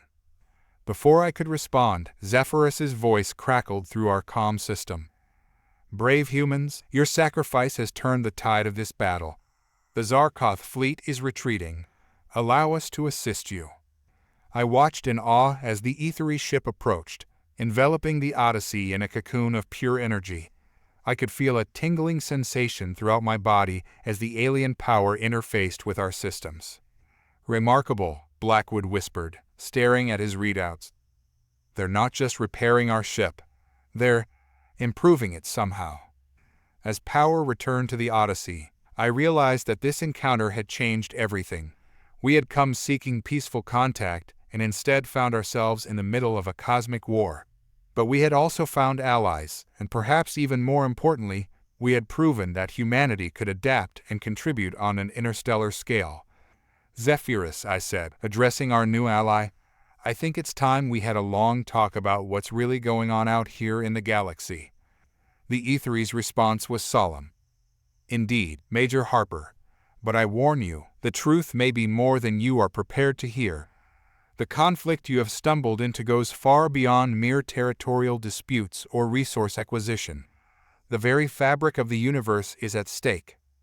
As the Odyssey, newly empowered by Aethery technology, prepared to follow our alien allies to their home system, I couldn't shake the feeling that we were on the precipice of something monumental. Humanity's first steps into the galactic community had been baptized in fire, but the real challenges and revelations were yet to come. The stars stretched out before us, filled with both promise and peril, and somewhere out there, the retreating Zar'koth fleet carried news of a new player in this cosmic game. Humanity, the unpredictable variable that had just changed the equation of war. The journey to the Aethery home system was a blur of activity and anticipation. As the Odyssey cruised through space, its systems humming with newfound power, I found myself in deep discussion with Professor Blackwood and our ship's lead engineer, Dr. Hiroki Tanaka. "The Aethery modifications are nothing short of miraculous," Tanaka explained, his eyes alight with excitement. "Our power efficiency has increased by 300%, and that's just the beginning. The potential applications of this technology are staggering." I nodded, my mind racing with the implications. "And our weapon systems?" Blackwood chimed in, "Fully integrated with the Aethery energy frequency. We should be able to bypass Zar'koth's shields consistently now." "But Jack, I'm more interested in what Zephyrus meant about the fabric of the universe being at stake." Before I could respond, Chen's voice came over the intercom. "Major, we're approaching the Aethery system. You're going to want to see this." As we stepped onto the bridge, the sight that greeted us took my breath away. The Aethery home wasn't a planet in the traditional sense, but a vast, swirling nebula of energy. Countless points of light, which I assumed were individual Aethery, danced in complex patterns throughout the cosmic cloud. "By all that's holy," Blackwood whispered, his academic composure cracking in the face of such beauty. Zephyrus's ship guided us into the nebula, and I felt a strange tingling sensation as we passed through the outer layers. The Odyssey's sensors went haywire, struggling to make sense of our surroundings. "Welcome to Aethoria," Zephyrus's voice resonated through the ship. "What you see around you is not just our home, but a vital nexus point in the cosmic web that underlies all of reality. As we docked with what appeared to be an energy construct serving as a space station, I turned to my crew. Chen, Blackwood, you're with me. Tanaka, keep working on integrating our new systems. I want the Odyssey ready for anything. Stepping off our ship and onto the E3 construct was a surreal experience. The floor beneath our feet was solid, yet seemed to be made of pure energy. All around us, E3 beings flowed and pulsed, their conversations a symphony of light and vibration that our translators struggled to keep up with. Zephyrus led us to what I can only describe as a council chamber. Here, several larger, more intricate E3 forms awaited us. "Honored humans," one of them began, its voice resonating directly in our minds. "We are the E3 High Council. Your intervention in the battle against the Zar'koth was most fortuitous, but it has also accelerated a conflict that spans millennia." I stepped forward, feeling the weight of humanity's future on my shoulders. "We're prepared to stand with you against the Zar'koth, but we need to understand what we're really fighting for." The council members pulsed in what I interpreted as agreement. "Very well. What we are about to share with you may challenge your understanding of reality itself." What followed was a revelation that shook me to my core. The E3 explained that the universe as we knew it was but one layer of a much more complex, multidimensional reality. The cosmic web they spoke of was a network of energy that connected all dimensions, and nexus points like Ethoria were crucial in maintaining the stability of this web. The Zar'koth, Zephyrus explained, seek to harvest the energy of these nexus points, unaware or uncaring that doing so could unravel the very fabric of existence. Blackwood, his scientific mind racing, asked, "But why? Surely they must understand the consequences." Another council member pulsed forward. "We believe they seek to ascend to a higher plane of existence, to become like the beings they call the architects, those they believe created the universe." As I processed this information, a chilling thought occurred to me. The invasion of Earth, was that an attempt to harvest our planet's energy? The silence that followed was all the answer I needed. Earth, our home, was apparently one of these cosmic nexus points. The revelation hit me like a physical blow. We hadn't just been fighting for our survival. We had unknowingly been guardians of a linchpin of reality itself. "So what now?" I asked, my voice steady despite the turmoil in my mind. "How do we stop them?" The E3 High Council pulsed in unison.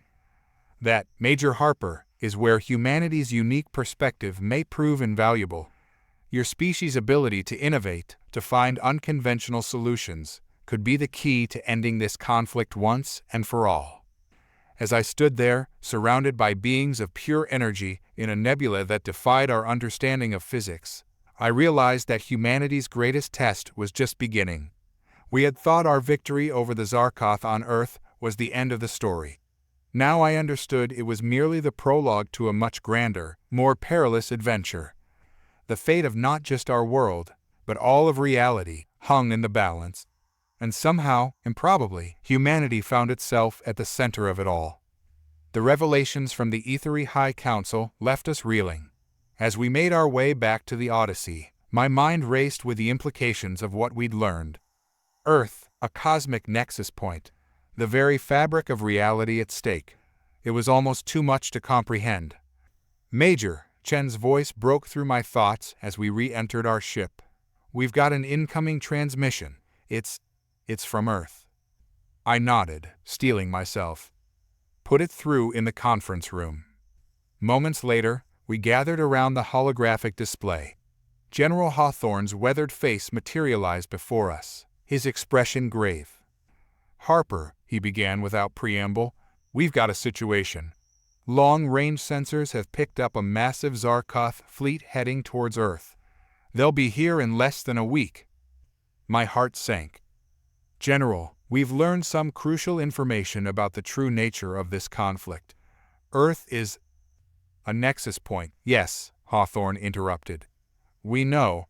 An E3 envoy arrived shortly after your departure. They've been helping us prepare, but Harper, it's not looking good. We need the Odyssey back here, ASAP. I glanced at Blackwood and Chen, seeing my own determination reflected in their eyes. We're on our way, sir, and we're bringing help. As the transmission ended, I turned to my crew. Tanaka, I need our new E3 tech pushed to its limits. We have to make it back to Earth before that fleet arrives. Aye, sir, Tanaka replied, already heading for engineering. I'll give her all she's got. I keyed the ship-wide comm. All hands, this is Major Harper. We're heading home, and we've got one hell of a fight waiting for us. I won't lie to you, the odds are stacked against us. But remember, humanity has faced impossible odds before and prevailed. We're not just fighting for our lives this time, but for the very fabric of reality. Let's show the universe what humanity is made of. As the Odyssey prepared for departure, Zephyrus approached me. Major Harper, a contingent of E3 warships will accompany you. But I must warn you, even with our combined forces, victory is far from assured. I nodded grimly. Sometimes, Zephyrus, it's not about the odds. It's about standing up for what's right, no matter the cost. The journey back to Earth was tense. We pushed the Odyssey to its limits, the ship's new E3 enhanced engines allowing us to achieve speeds we'd never thought possible. Blackwood and Tanaka worked tirelessly to further integrate our systems with the E3 tech, while Chen drilled the crew on new battle strategies. As we approached the outskirts of our solar system, the sight that greeted us was both awe-inspiring and terrifying. The Zar'koth fleet was massive, easily dwarfing the combined forces of Earth and our E3 allies. But as we drew closer, I noticed something odd about their formation. Chen, I called out, analyze their fleet pattern. Does something seem off to you? He studied the tactical display, his brow furrowed. Now that you mention it, sir, their formation isn't optimized for an attack. It's almost as if they're protecting something, I finished, a chill running down my spine. Zephyrus, are you seeing this? The E3 commander's voice resonated through our comms. Indeed, Major. It appears the Zar'koth are not merely attacking Earth. They're attempting to harvest its energy directly. The implications hit me like a physical blow. If the Zar'koth succeeded in draining Earth's energy as a nexus point, it wouldn't just mean the end of our world. It could unravel the very fabric of reality. As Earth came into view, beautiful and blue against the backdrop of space, I felt a fierce determination well up inside me. This was no longer just about protecting our home, it was about safeguarding the entire universe. All hands, battle stations, I ordered, my voice steady despite the gravity of the situation. We're not just soldiers today, we're the guardians of reality itself. As the Odyssey and our E3 allies moved into position, facing down the enormous Zar'koth fleet, I couldn't help but think of all the battles humanity had fought throughout history. From ancient conflicts fought with spears and shields to our recent victory against the Zar'koth invasion, we had always found a way to prevail against overwhelming odds. Now, as we prepared to engage in a battle that would determine the fate of not just our world, but all of existence, I silently prayed that the indomitable spirit of humanity would be enough to see us through one more impossible fight. The Zar'koth fleet loomed before us, their energy harvesting device aimed at the heart of our world. As I gave the order to engage, I knew that the next few hours would determine the course of history, not just for Earth, but for the entire multiverse. The void of space erupted into a dazzling display of energy weapons and explosions as our combined fleet engaged the Zar'koth. The Odyssey, enhanced with E3 technology, darted between enemy ships, our weapons finding weak points with uncanny precision. Status report, I called out, gripping the command chair as another blast rocked our ship. Chen's fingers flew over his console. Shields holding at 72%. Sir, we've taken out 3 Zar'koth cruisers, but there are just too many of them. I nodded grimly, watching as an E3 ship disintegrated under concentrated Zar'koth fire. We were inflicting damage, but the enemy's numbers were overwhelming. Major, Blackwood's excited voice cut through the chaos. I've been analyzing the energy readings from that harvesting device. There's a pattern to its output, almost like... Like what, Professor? I pressed, dodging another volley of enemy fire. Like a heartbeat, he finished, his eyes wide with realization. Major, I think the device is alive. The implications hit me like a physical blow. If the harvesting device was some form of living technology, it changed everything about how we might disable it. Zephyrus, I called out to our ethery ally. Are you getting this? The ethery commander's voice resonated through our comms. Indeed, Major Harper. This aligns with ancient legends of the architects. If true, we cannot simply destroy the device. We must communicate with it. As if in response to our discovery, the massive Zar'koth harvesting device began to pulse with increasing intensity. Tendrils of energy reached out towards Earth, and I watched in horror as they began to penetrate our planet's atmosphere. We're out of time, I muttered, my mind racing. Then, an idea struck me. It was crazy, possibly suicidal, but it might be our only chance. Chen, plot a course directly for that device. Tanaka, I need every ounce of power diverted to our shields and the ethery energy modulators. Sir? Chen's voice was hesitant. You're not suggesting. That's exactly what I'm suggesting, Commander. We're going to try and interface with that thing directly. As the Odyssey broke away from the main battle, plunging towards the heart of the Zar'koth fleet, I turned to Blackwood. Professor, I need you to work with our ethery allies. If that device is alive, we need to find a way to communicate with it. Blackwood nodded, his face a mixture of fear and excitement. I'll do my best, Major, but we're in uncharted territory here. The next few minutes were a blur of frantic activity. The Odyssey weaved through a hail of enemy fire, our enhanced shields barely holding against the onslaught. As we approached the massive harvesting device, I could feel a strange vibration permeating the ship, as if the very fabric of reality was trembling. We're in range, Chen announced, his voice tense. I took a deep breath, steeling myself for what came next. Initiate interface sequence. Blackwood, you're up. As our ship connected with the living technology of the harvesting device, a surge of energy unlike anything I'd ever experienced coursed through the Odyssey. Warning alarms blared as our systems were pushed to their limits.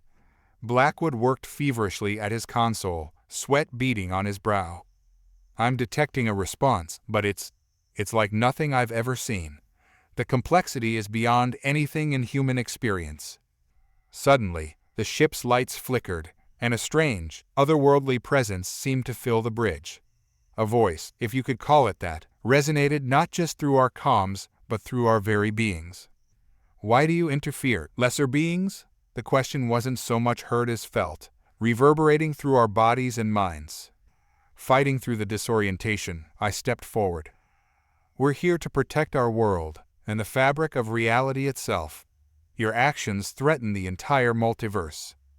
There was a pause, and I felt as if we were being scrutinized on a level beyond physical perception. Your understanding is limited, the entity responded. The harvest is necessary for ascension, for balance. As we hung there, connected to this incomprehensible being, I realized that we were at a crossroads not just for humanity, but for all of existence.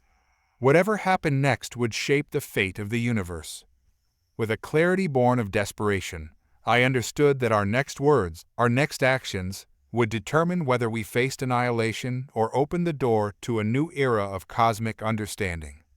The fate of Earth, of reality itself, hung in the balance, and somehow, improbably, it all came down to what a group of humans from a small blue planet would do next.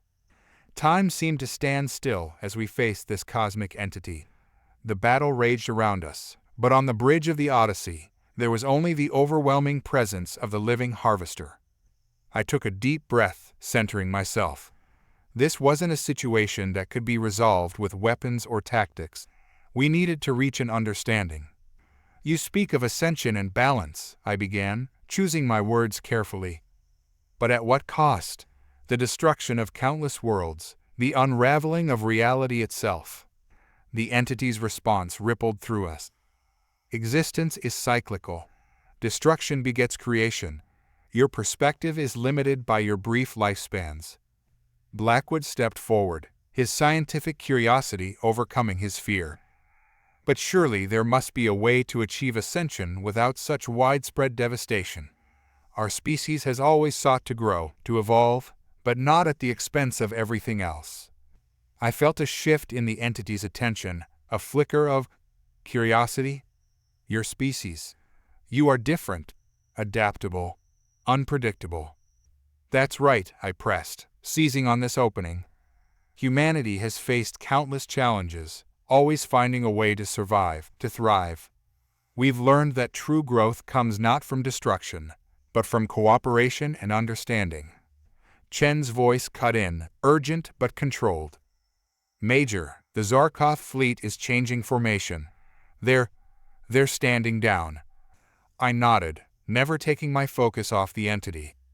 You've been working with the Zar'koth, haven't you? Guiding them towards this ascension. They were chosen. Their singularity of purpose made them ideal vessels. An idea began to form in my mind, a crazy, audacious idea that just might work. What if there was another way? A way to achieve ascension without destruction, by harnessing the diversity and adaptability of multiple species working together. The entity's presence seemed to pulse, considering. Explain. I looked to Blackwood and Chen, seeing the same realization dawning in their eyes. This was our chance, not just to save Earth, but to reshape the future of the entire universe. Humanity, the Aethery, even the Zar'koth, we all have unique strengths and perspectives, I explained. Together, we could explore the mysteries of the cosmos, find new paths to growth and understanding. Instead of harvesting worlds, we could nurture them, creating a network of thriving civilizations all working towards a common goal of ascension. The entity was silent for what felt like an eternity. When it spoke again, there was a new quality to its resonance, almost like wonder. Your proposal is intriguing, unprecedented. It requires further study. Suddenly, the connection began to fade. The harvesting device started to power down, its tendrils of energy retreating from Earth's atmosphere. Wait, I called out. What happens now? The entity's final words echoed through us as its presence faded. A new path opens. The cycle adapts. You will be watched, humans. Your potential intrigues us. As the connection severed, I stumbled, feeling as if a great weight had been lifted. Around us, the Zar'koth fleet hung motionless in space, their weapons powered down. Did we just negotiate with a cosmic entity? Blackwood asked, his voice filled with awe. Chen's laugh was tinged with disbelief. I think we did more than that, Professor. I think we just changed the course of universal history. As the realization of what we'd accomplished sank in, a cheer went up across the ship. We had faced the impossible and emerged victorious, not through force of arms, but through the very qualities that made us human. Our adaptability, our creativity, our ability to find common ground in the face of overwhelming differences. But as the initial euphoria faded, I knew that our work was far from over.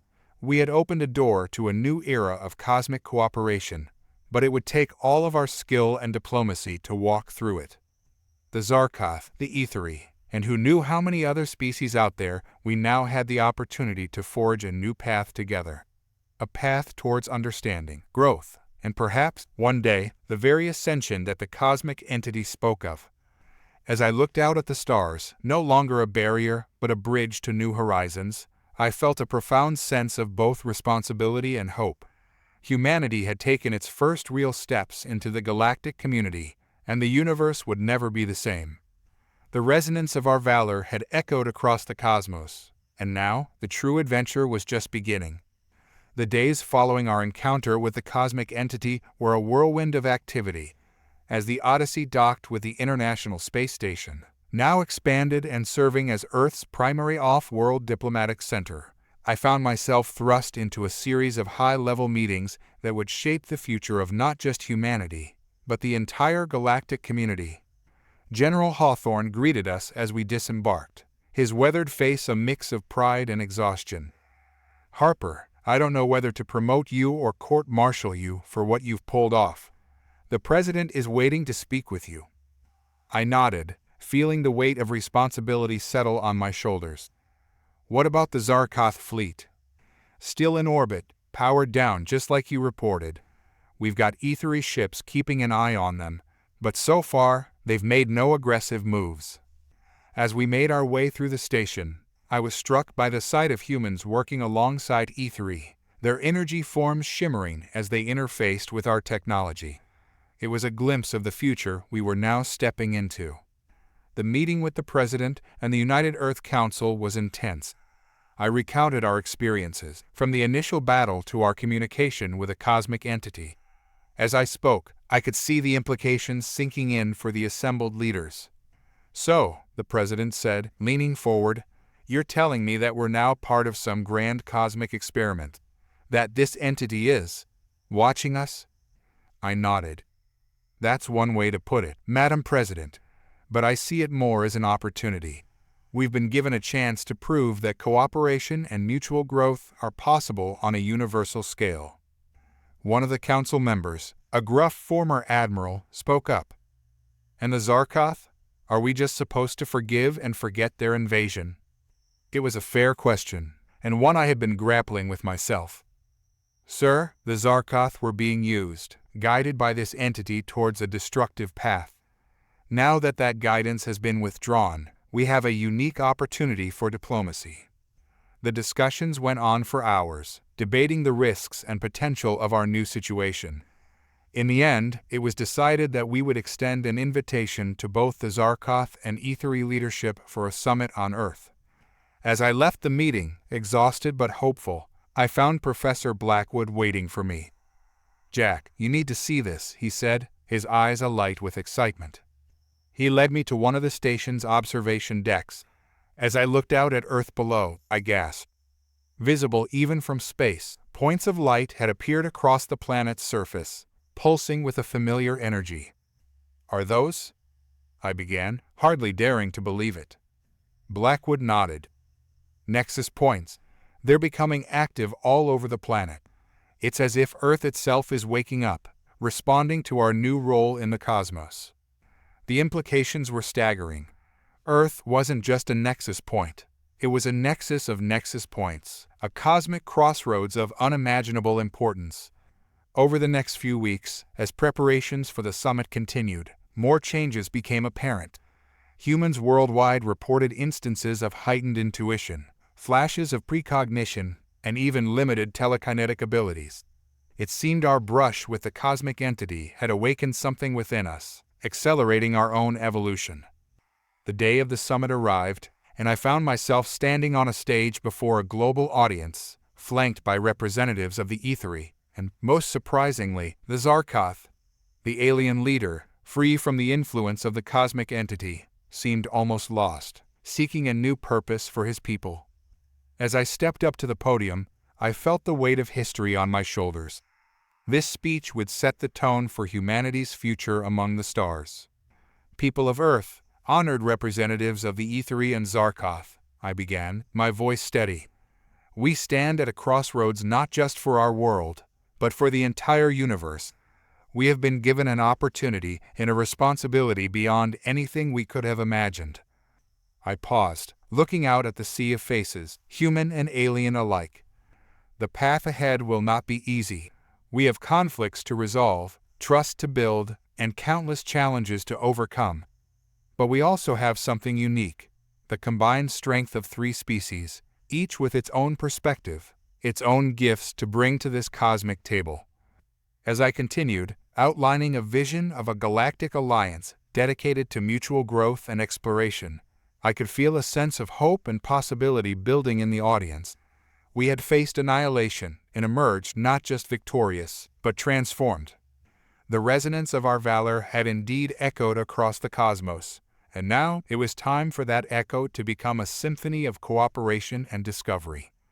As I concluded my speech, I knew that this was just the beginning. The universe was vast and full of wonders, and humanity, along with our new allies, was ready to embrace its role as custodians of a new cosmic order.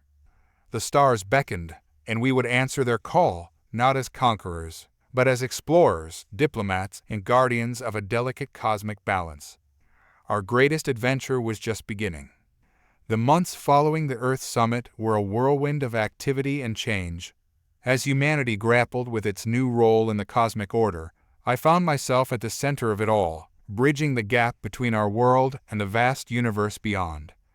The Odyssey, now officially redesignated as Earth's primary diplomatic vessel, had been retrofitted with the latest hybrid technology, a seamless blend of human ingenuity, ethery energy manipulation, and Zar'koth propulsion systems. As we prepared for our first official mission as representatives of the newly formed Galactic Cooperative, I couldn't help but reflect on how far we'd come. "Major Harper," Chen called out as I entered the bridge. "Final systems check is complete. We're ready for departure." I nodded, taking my place in the command chair. "Thank you, Commander. Professor Blackwood, how's our guest settling in?"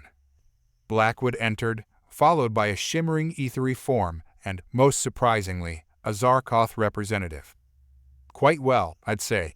Zephyrus and Karthak have been discussing the finer points of multidimensional physics.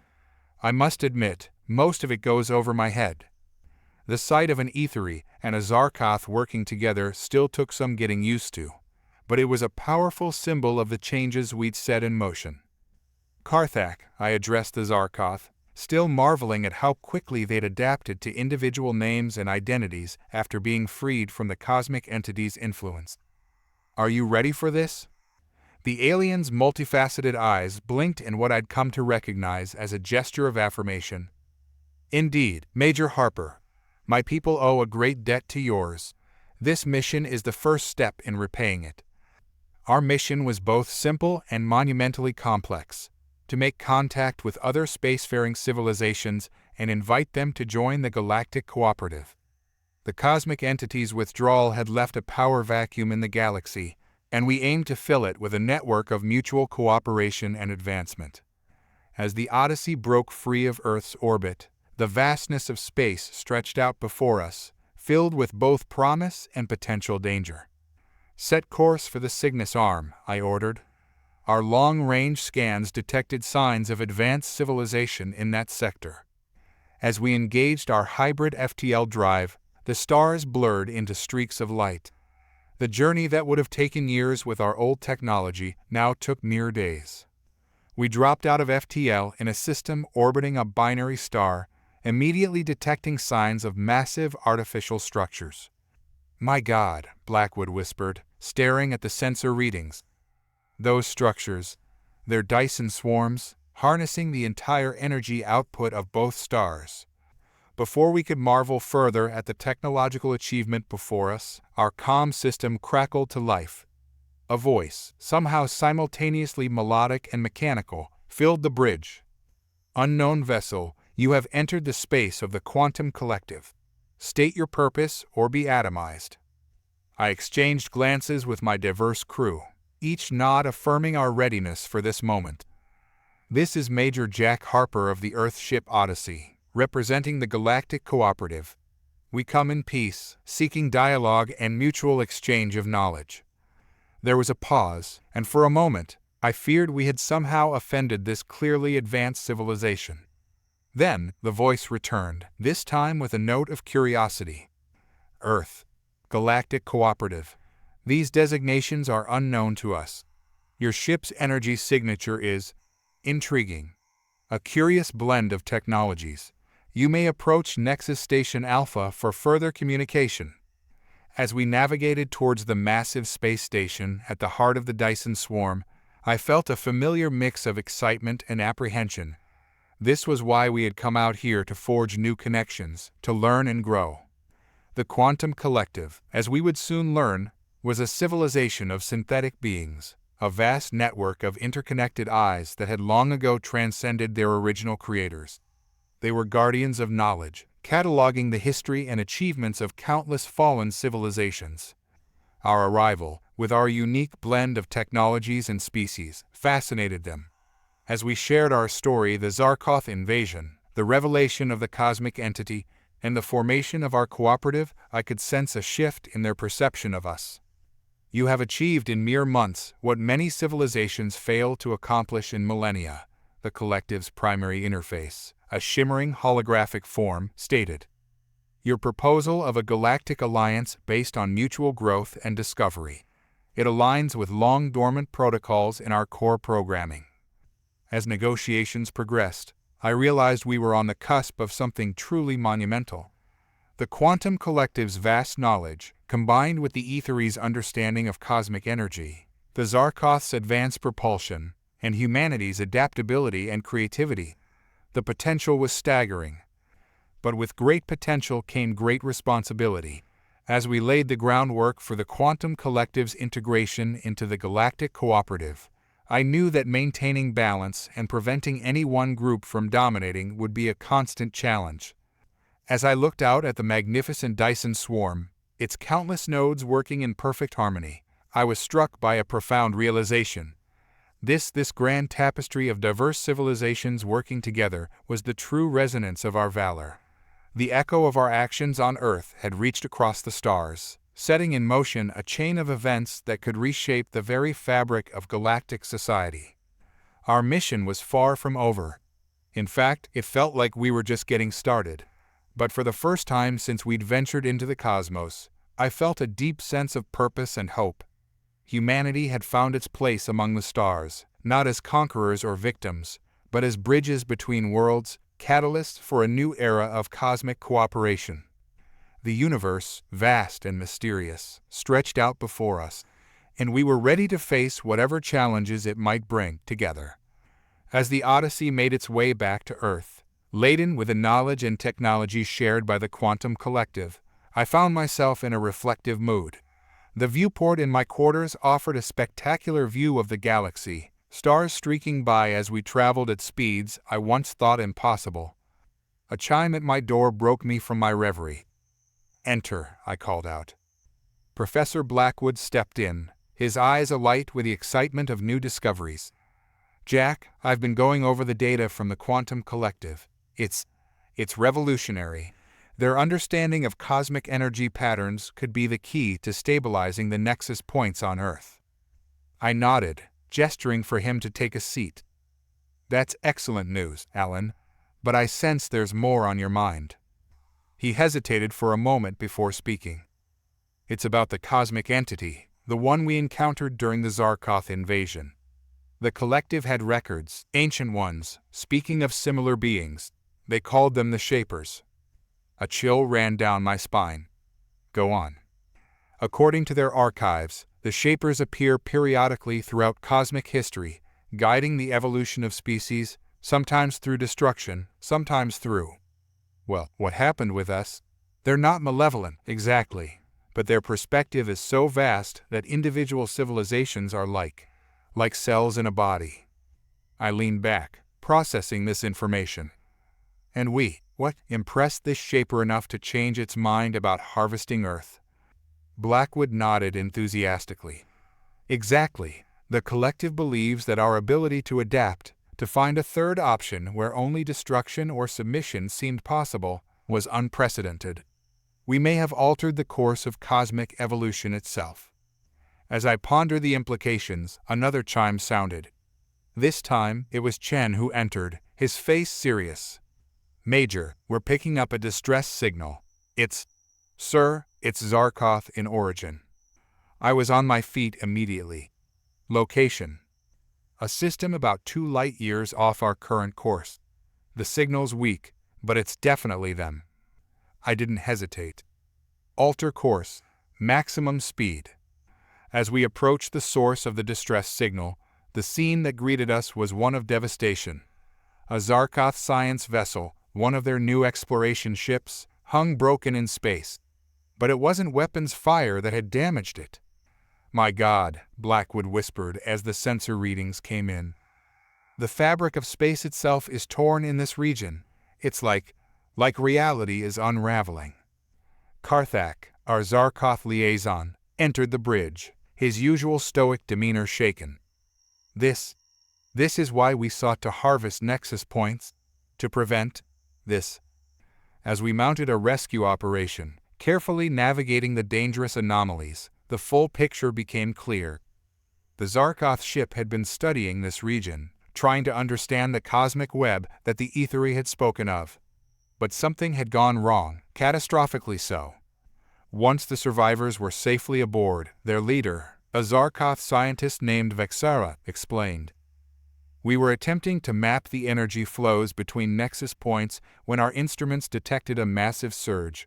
It was as if the cosmic web itself was destabilizing. The implications were staggering. If the cosmic web that underpinned reality was breaking down, it could mean the end of not just our galaxy, but all of existence. As we raced back to Earth, now burdened with knowledge far more terrifying than anything we'd faced before, I realized that our greatest challenge was just beginning. The Galactic Cooperative, this alliance we'd worked so hard to forge, would face its first true test. We needed to find a way to stabilize the cosmic web, to heal the very fabric of reality itself. As Earth came into view, its swirling blue and white a beacon of hope in the vastness of space, I addressed my crew and our diverse passengers, human, Aethery, Zar'koth, and the rescued scientists. What we've discovered is bigger than any one species, any one civilization. The universe itself is in peril, but together we have the knowledge of the quantum collective, the energy manipulation skills of the Aethery, the advanced science of the Zar'koth, and humanity's unique ability to find solutions where none seem possible. I paused, looking each of them in the eye. We set out to build bridges between worlds. Now, we must become the bridge that holds reality itself together. It won't be easy, and the odds are stacked against us. But if there's one thing I've learned, it's that when diverse minds come together in the face of impossible odds, true miracles can happen. As we began our descent towards Earth, towards a future now fraught with both peril and possibility, I felt a sense of purpose stronger than anything I'd experienced before. The resonance of our valor had echoed across the cosmos, and now that echo was calling us to action once more. The universe had thrown us its greatest challenge yet, and together, as a united front of diverse species and civilizations, we would rise to meet it. For in this moment, facing the potential end of all things, I knew one truth with absolute certainty: the greatest adventures, the most important discoveries, and the truest tests of our character were still to come. The resonance of valor would continue to echo, not just across our galaxy, but across the very fabric of reality itself. And we would be there, ready to face whatever came next, united in our diversity, strong in our resolve, and unwavering in our commitment to preserving the cosmic tapestry that bound us all together. As the Odyssey touched down on Earth, I knew that this was not the end of our story. It was merely the beginning of our greatest chapter yet. The Odyssey hung in high orbit above Earth, its hull gleaming with the latest advancements in hybrid technology. Major Jack Harper, stood on the bridge, surveying the bustle of activity as we made final preparations for what might be humanity's most crucial mission yet. "Status report," I called out, my voice steady despite the weight of responsibility pressing down on me. Commander Chen looked up from his console, his face a mask of professional calm. "All systems are green, sir. The new quantum stabilizers are online and functioning within parameters." I nodded, allowing myself a moment of pride in how far we'd come. The ship that had once been Earth's first stumbling step into interstellar diplomacy was now a pinnacle of multi-species cooperation and technological marvel. Professor Blackwood entered the bridge, followed by our diverse team of experts: Zephyrus, the Aethery energy manipulator; Karthak, the Zar'koth scientist; and two new additions to our crew: Kronos, a chronomancer whose swirling form seemed to flicker in and out of our time stream, and Nexus, a void walker whose very presence seemed to bend the light around them. "Jack," Blackwood began, his eyes alight with a mixture of excitement and trepidation, "the latest data from the quantum probes is, well, it's unlike anything we've ever seen." I gestured for him to continue, keenly aware that every species on the bridge perceived this information differently. Blackwood activated the holographic display, showing a three-dimensional map of known space. Crisscrossing lines of energy, representing the cosmic web, pulsed and flickered. But it was the dark patches, areas where the web seemed to be unraveling, that drew everyone's attention. "The degradation is accelerating," Karthak observed, his multifaceted eyes reflecting the hologram. "If we don't act soon, entire sectors of the galaxy could become uninhabitable." Kronos, his form shimmering with temporal energy, spoke in a voice that seemed to echo from multiple points in time. "The time streams are becoming unstable. I'm detecting temporal anomalies forming in the affected areas." "And the void grows restless," Nexus added, their voice a whisper that somehow carried clearly across the bridge. "The barriers between realities thin. If they break." The implications hung heavy in the air. The collapse of the cosmic web wouldn't just mean the end of our universe, it could trigger a cascade effect across multiple realities. I took a deep breath, centering myself. This was why we had come together, why the Galactic Cooperative had poured its resources into this mission. We were the last line of defense against cosmic oblivion. "All right," I said, my voice cutting through the tension. "We knew this wouldn't be easy, but every being on this ship represents the best their species has to offer. Together, we've overcome impossible odds before. We'll do it again." I turned to Chen. "Set a course for the nearest unstable sector. We'll start there and work our way towards the center of the disturbance." As the Odyssey's engines hummed to life, I couldn't shake the feeling that we were embarking on something far greater than a mere repair mission. The universe itself seemed to be holding its breath, waiting to see what we would do. Zephyrus, his energy form pulsing with anticipation, voiced the thought that I'm sure was on everyone's mind. We are about to venture where no beings have gone before. The very laws of physics may not apply. Are we truly ready for what we might find? I met the Ethere's gaze, or what passed for it, and managed a confident smile. Ready or not, the cosmos needs us. Let's make history. As the Earth receded behind us, growing smaller against the vast canvas of stars, I silently hoped that the unique combination of species and perspectives we'd assembled would be enough to face whatever challenges lay ahead. Little did I know, our journey to save reality would lead us to question the very nature of existence itself and humanity's place within it. The Odyssey leapt into FTL, carrying us towards our date with cosmic destiny. The harmony of the cosmos awaited, and we were about to play our part in its grand symphony. The Odyssey dropped out of FTL at the edge of the unstable sector, and immediately I knew we were in uncharted territory. The viewport showed a vista that defied description. Stars flickered in and out of existence. Spatial distortions warped the very fabric of space, and ribbons of energy danced chaotically where the cosmic web was fraying. "My God," Blackwood whispered, his scientific curiosity warring with awe and fear. Chen's fingers danced over his console. "Sir, our sensors are going haywire. I'm getting readings that don't make any sense." I nodded grimly. "Karthak, can the Zar'koth sensors make anything of this?" The alien scientist studied his own readings, his multifaceted eyes reflecting the chaos outside. "Partially, Major. The quantum fluctuations are unlike anything in our records. It's as if reality itself is uncertain of what it should be." Kronos drifted forward, his form rippling with temporal energy. "The time streams here are fractured. I'm perceiving multiple potential futures and pasts overlapping. We must proceed with extreme caution." "Agreed," I said, turning to our Void Walker. "Nexus, what can you tell us about the stability of this region?" Nexus's voice was a whisper that seemed to come from everywhere and nowhere at once. "The barriers between realities are thin here," I sensed. Echoes of other universes bleeding through. It is disorienting. I took a deep breath, centering myself. This was it, the moment all our preparations, all our technological advancements, would be put to the test. "All right, team. We knew this wouldn't be a walk in the park. Zephyrus, begin energy field modulation. See if you can stabilize a path for us. Chen, keep us at minimal thrust. I don't want any sudden movements triggering a reaction we can't handle." As the Odyssey inched forward into the chaotic expanse, I could feel the ship groaning around us, stressed by forces it was never designed to withstand. Zephyrus's energy form pulsed rapidly as he projected a stabilizing field around the ship, while Carthac and Blackwood worked in tandem, their sensors probing the surrounding space for any pattern in the madness. Suddenly, an alarm blared. "Major," Chen called out, his voice tense. "Massive energy spike dead ahead." Before I could respond, a blinding light filled the viewport.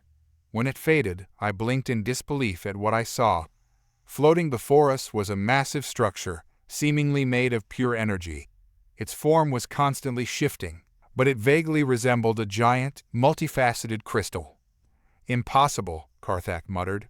"That structure, it wasn't there a moment ago." Kronos' form flickered rapidly.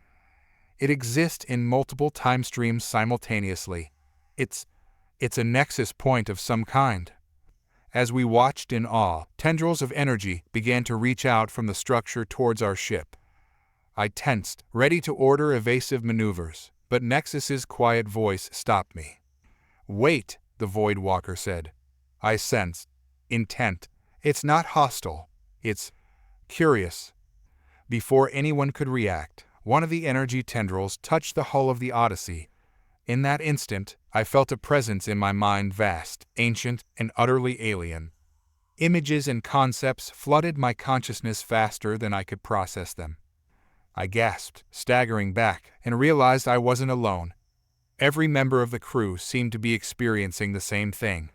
In that moment of shared consciousness, I understood that we had encountered something far beyond our comprehension, a guardian of sorts, a construct left behind by those who had woven the cosmic web eons ago. As the connection faded, leaving us all reeling, I knew that our mission had just become far more complex than we had ever imagined. We weren't just here to repair the cosmic web, we were being called upon to understand it, to become part of its grand design. The guardian structure pulsed once more, and somehow I knew it was waiting for us to prove ourselves worthy of the knowledge it held, knowledge that could save not just our universe, but all of reality. I looked around at my diverse crew, each processing this encounter in their own unique way, and realized that this was why we had come together. Our differences, our varied perspectives, might just be the key to unlocking the secrets of the cosmos. "Well, team," I said, my voice steady despite the enormity of what we faced. "It looks like the universe has a challenge for us. Are we ready to answer?" The responses came not in words, but in a shared sense of determination that filled the bridge. Whatever trials lay ahead, we would face them together. As we prepared to engage with the guardian structure, I couldn't shake the feeling that we were about to embark on a journey that would redefine our understanding of existence itself. The harmony of the cosmos was calling, and it was up to us to learn its melody. The next few hours were a flurry of activity as we prepared to interact with the guardian structure. Each species brought their unique expertise to bear, working in a harmony that would have seemed impossible just a few years ago. Blackwood and Carthac pored over the sensor data, trying to make sense of the structure's composition. Zephyrus worked to attune our ship's energy field to match the Guardian's resonance. Kronos and Nexus, meanwhile, seemed to be in deep meditation, their forms flickering as they explored aspects of the structure invisible to the rest of us. "Major," Chen called out, breaking me from my thoughts. "I think we've established a stable connection. We're ready to attempt communication." I nodded, steeling myself for what was to come. "All right, let's do this. Zephyrus, initiate the contact sequence." The Aethery's form pulsed brightly as he channeled energy through the ship's systems. The guardian structure responded immediately, its crystalline facets glowing with an inner light that seemed to reach into the very core of my being. Suddenly, the bridge of the Odyssey faded away. I found myself, or rather, a projection of myself floating in a vast, abstract space. Around me, I could sense the presence of my crew, each perceiving this space in their own unique way. A voice, if you could call it that, resonated through us. It wasn't sound, but pure concept, translating itself into a form each of us could understand. "Seekers, you stand at the threshold of understanding." The cosmic web phrase, and with it, the fabric of all realities. You have come to mend, but do you comprehend what you seek to preserve? Images flashed through my mind: the birth of stars, the collision of galaxies, the intricate dance of subatomic particles. I saw the cosmic web not as we had perceived it, but as a living, breathing entity that spanned dimensions and realities. Blackwood's voice, filled with awe, cut through the vision. It's alive. The entire universe, it's a single, conscious entity. Not just our universe, Nexus added, their usually whispered voice strong in this realm. All universes, all realities, interconnected and aware. The Guardian's presence focused on us once more. You grasp the surface, but the depths remain hidden. The cosmic web is not merely a structure, but a thought, a dream of existence itself. And now, that dream falters. Kronos spoke up, his temporal energy swirling around him. The instabilities we've detected, they're not just physical phenomena, they're doubts, uncertainties in the universe's own consciousness. Perceptive, child of time, the cosmic mind evolves, as all consciousness must. But evolution brings risk, doubt, fear. The very concept of existence is in flux. I felt a chill run down my spine as the implications sank in. We weren't just dealing with a physical problem, but a metaphysical crisis on a scale beyond comprehension. How can we help? I asked, my voice steady despite the enormity of what we faced. What can we possibly do in the face of such a vast consciousness? The Guardian's presence seemed to focus intently on me, on all of us. You are more than you know, children of diverse worlds. In your union of differences, you carry a spark of potential, a new perspective that may guide the cosmic mind through its evolution. Suddenly, I understood why we had been chosen for this mission. Our team, a blend of different species, different ways of perceiving reality, represented something unique in the cosmos. We were, in our own small way, a microcosm of the diversity of existence itself. But how? Karthak asked, his scientific mind grappling with concepts beyond even Zar'koth understanding. How can we influence something so vast? The Guardian's response was both thrilling and terrifying. You must journey to the heart of creation itself. There, at the nexus of all realities, you will face a choice. Your decision will shape the future of all existence. As the vision began to fade, returning us to the bridge of the Odyssey, one final message resonated through us. Be warned. You are not alone in this quest. Others seek to influence the cosmic mind, to reset creation to a state of purity. They will oppose you, for your very existence represents a challenge to their vision. Back on the bridge, we all stood in stunned silence for a moment, processing what we had learned. The fate of all reality resting on our shoulders, a journey to the heart of creation itself, and unknown adversaries standing in our way. It was almost too much to comprehend. But as I looked around at my crew, I saw not fear, but determination. We had come seeking to repair the cosmic web, and instead found ourselves tasked with guiding the very consciousness of the universe through an existential crisis. Well, team, I said, a grim smile on my face, it looks like we've got our work cut out for us. Shall we save reality? As the Odyssey prepared to embark on the most important journey in the history of, well, everything, I couldn't help but feel a sense of irony. Humanity, once confined to a single planet, was now part of a team tasked with shepherding the evolution of the cosmos itself. The harmony of the cosmos was calling, and it was up to us to ensure that its next movement would be one of growth and unity, not dissolution and chaos. The Odyssey surged forward, guided by coordinates implanted in our minds by the Guardian structure. As we navigated through the increasingly unstable regions of space, the true scope of our mission began to sink in. Major, Chen called out, his voice tense, we're detecting massive gravitational distortions ahead. Our normal routes are completely impassable. I nodded grimly. Nexus, can you sense any safe passages through the void? The Void Walkers' forms shimmered as they focused their unique perceptions. There are gaps between realities. Dangerous, but navigable? I can guide us, but it will require precise coordination. Do it, I ordered. Zephyrus, work with Nexus to modulate our shields. Kronos, we may need your temporal abilities to avoid any unfortunate intersections with other time streams. As we plunged into the space between realities, the view outside the Odyssey became something out of a fever dream. Colors that shouldn't exist swirled around us, and occasionally we caught glimpses of other versions of our ship, of ourselves, navigating their own perilous journeys. Blackwood and Carthack worked feverishly at their stations, recording data that defied our current understanding of physics. Jack, Blackwood called out, excitement overriding his usual formality. The implications of what we're seeing. It could revolutionize our entire understanding of the multiverse. Before I could respond, alarms blared across the bridge. Multiple contacts, Chen shouted. Sir, they're coming out of the void itself. Sleek, predatory ships materialized around us, their designs unlike anything we'd encountered before. They moved with an unnatural grace, as if the laws of physics were merely suggestions to them. A transmission cut through our comms, a voice that seemed to bypass our ears and speak directly into our minds. Abominations. You seek to corrupt the purity of creation with your chaos. You will not reach the nexus of all realities. I gritted my teeth, realizing these must be the opponents the Guardian had warned us about. Evasive maneuvers. Zephyrus, Carthack, ready weapons. Let's show these purists what a little diversity can do.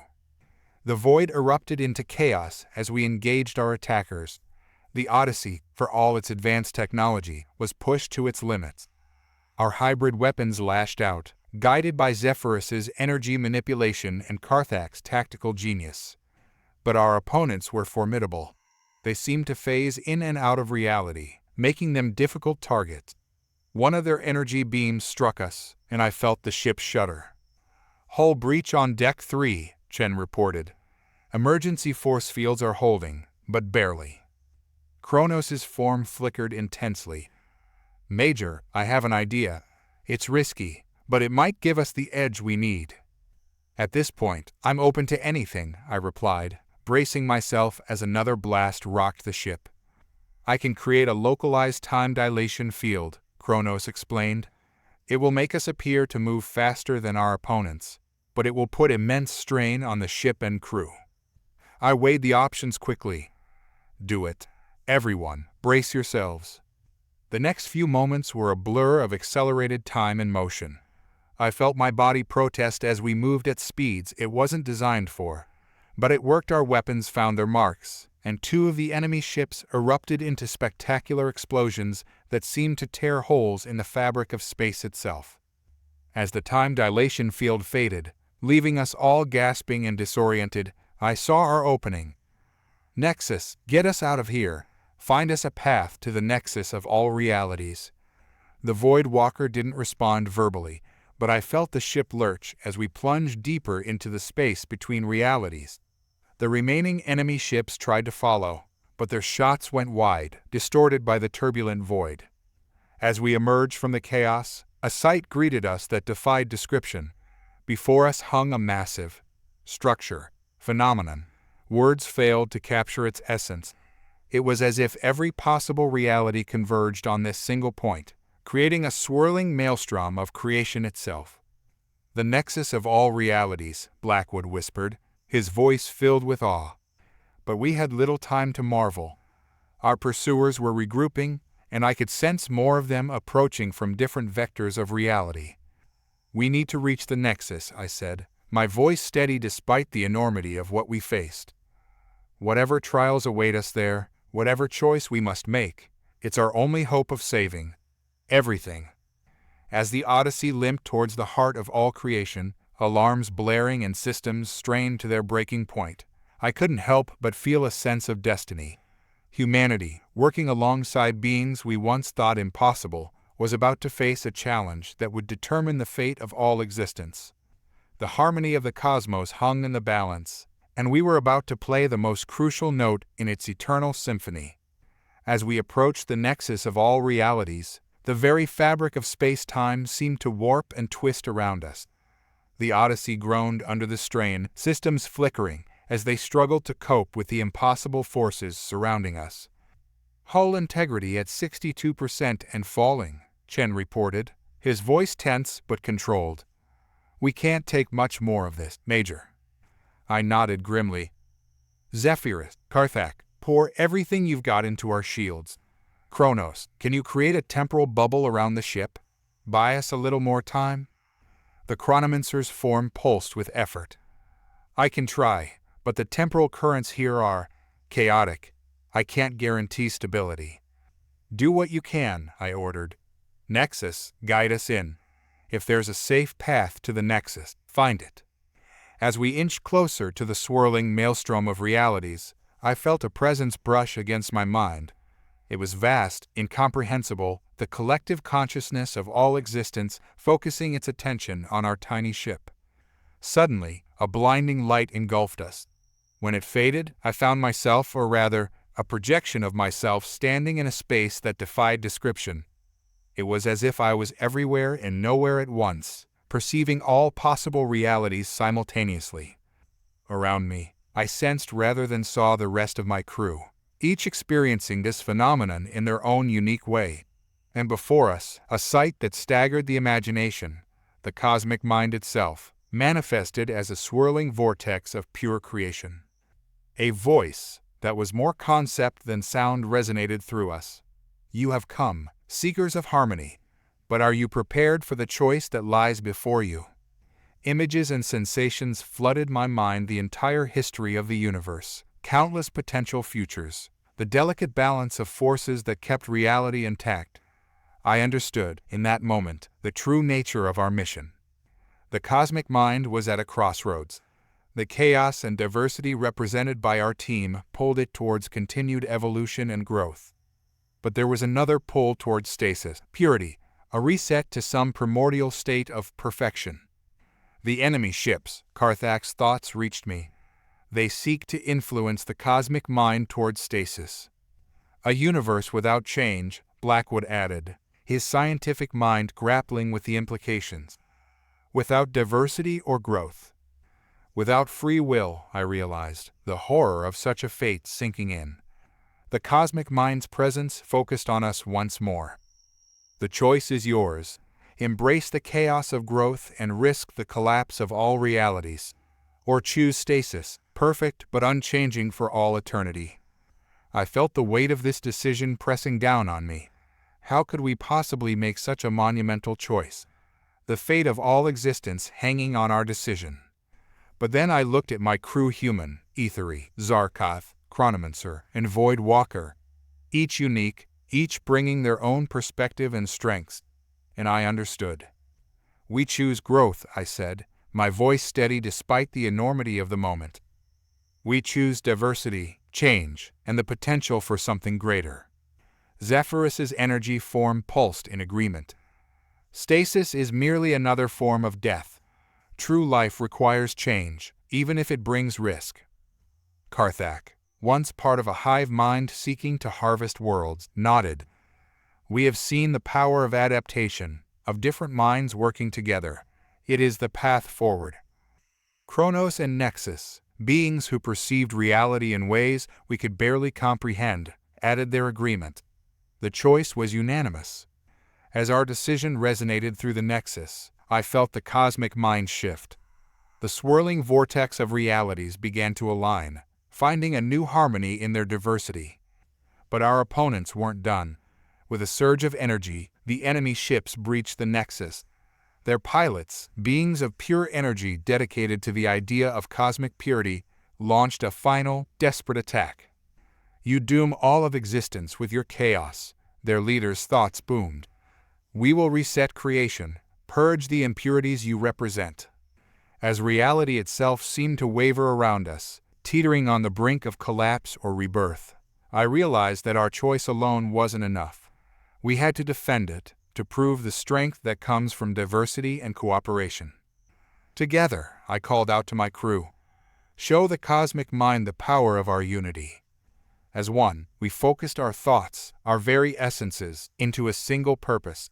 Human ingenuity, ethery energy manipulation, Zar'koth tactical precision, chronomancer temporal mastery, and Void Walker dimensional insight all merging into a force unlike anything the universe had ever seen.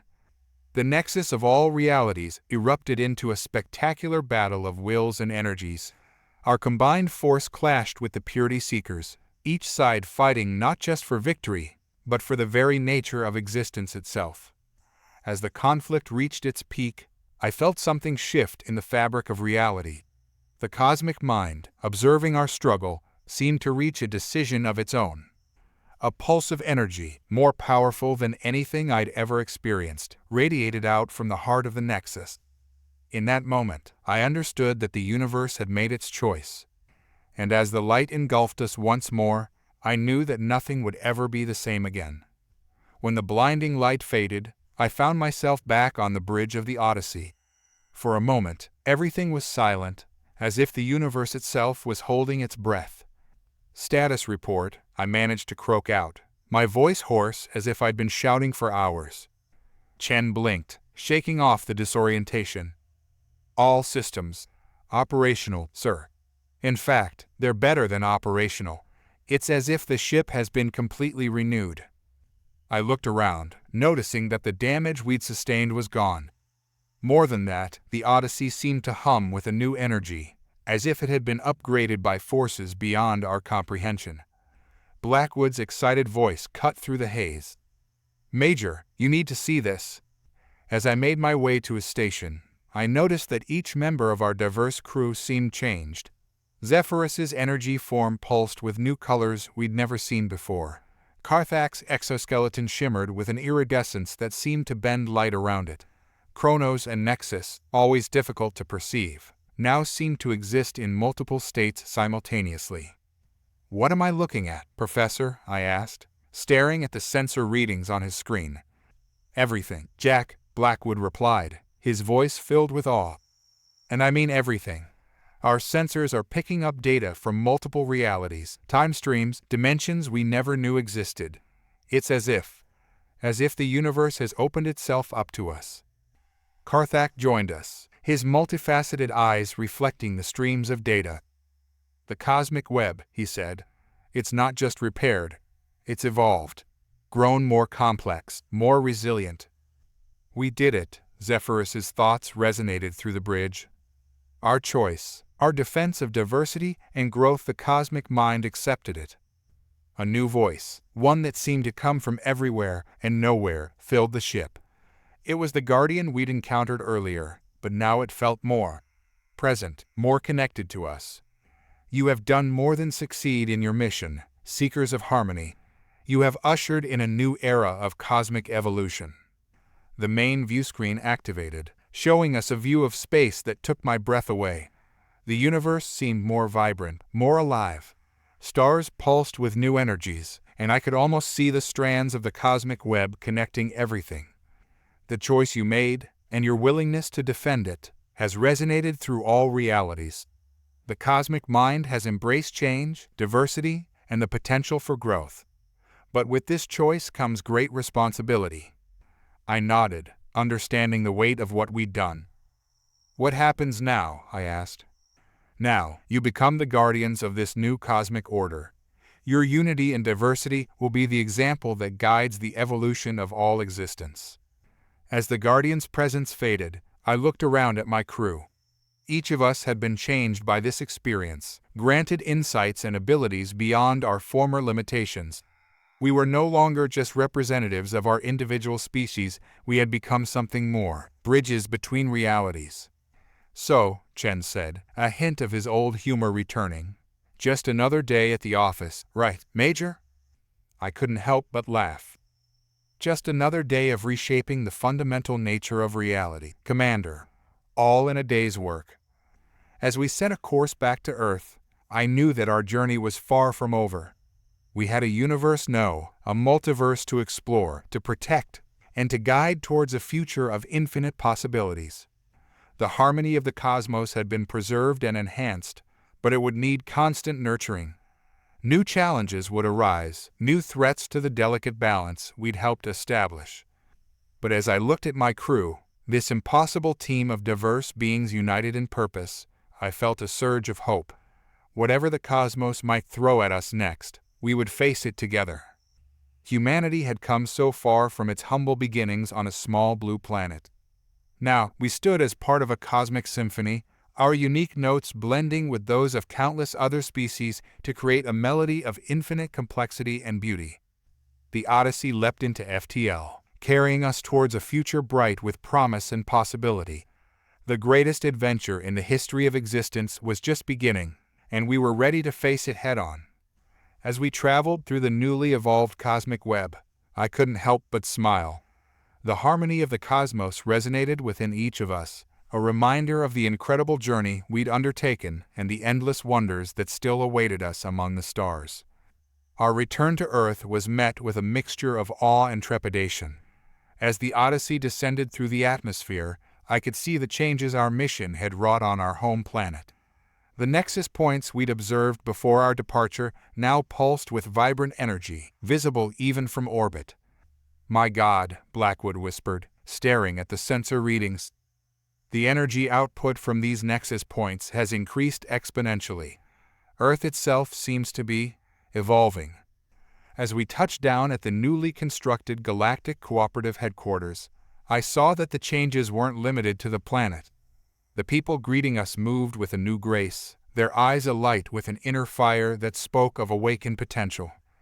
General Hawthorne approached as we disembarked, his weathered face a mask of barely contained emotion. "Major Harper," he said, his voice gruff but warm, "your mission was...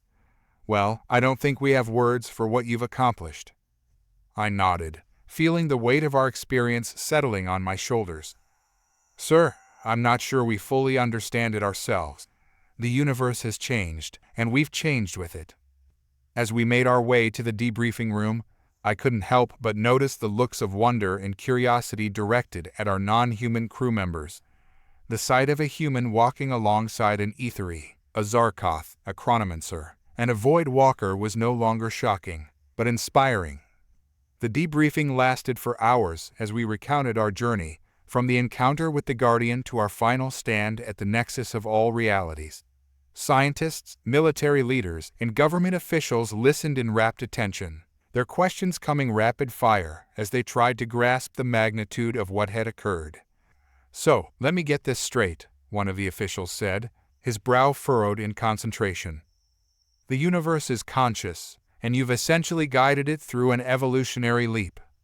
"That's a simplification, but not inaccurate," I replied. "What we've done is open the door to a new era of cosmic growth and cooperation. But it's just the beginning." Zephyrus's energy form pulsed as he added his thoughts. "The challenge now lies in guiding this evolution, in helping all sentient beings understand and adapt to their new potential." Karthak nodded in agreement. "We've seen glimpses of what's possible when diverse minds work in harmony. Now we must apply that on a universal scale." As the debriefing concluded, General Hawthorne pulled me aside. "Harper, I hope you understand that things can't go back to the way they were. The world, the universe needs you and your team." I smiled, having already come to the same conclusion. "We're ready, sir. The Odyssey and her crew stand ready to serve as guardians and guides for this new cosmic order." The next few weeks were a blur of activity. The Galactic Cooperative, once focused solely on Earth's immediate stellar neighborhood, now found itself at the center of a rapidly expanding network of civilizations. Species we'd never encountered before were reaching out, drawn by the changes rippling through the cosmic web. Our team, with our unique blend of perspectives and newly enhanced abilities, became the tip of the spear for this new era of exploration and diplomacy. The Odyssey, upgraded with technology that blended the best of all our species, became a symbol of unity and progress. But it wasn't all smooth sailing. Some factions, both on Earth and among other species, feared the rapid changes. They clung to the old ways, resistant to the idea of cosmic evolution. We faced opposition, sometimes violent, from those who saw our actions as a threat to their power or beliefs.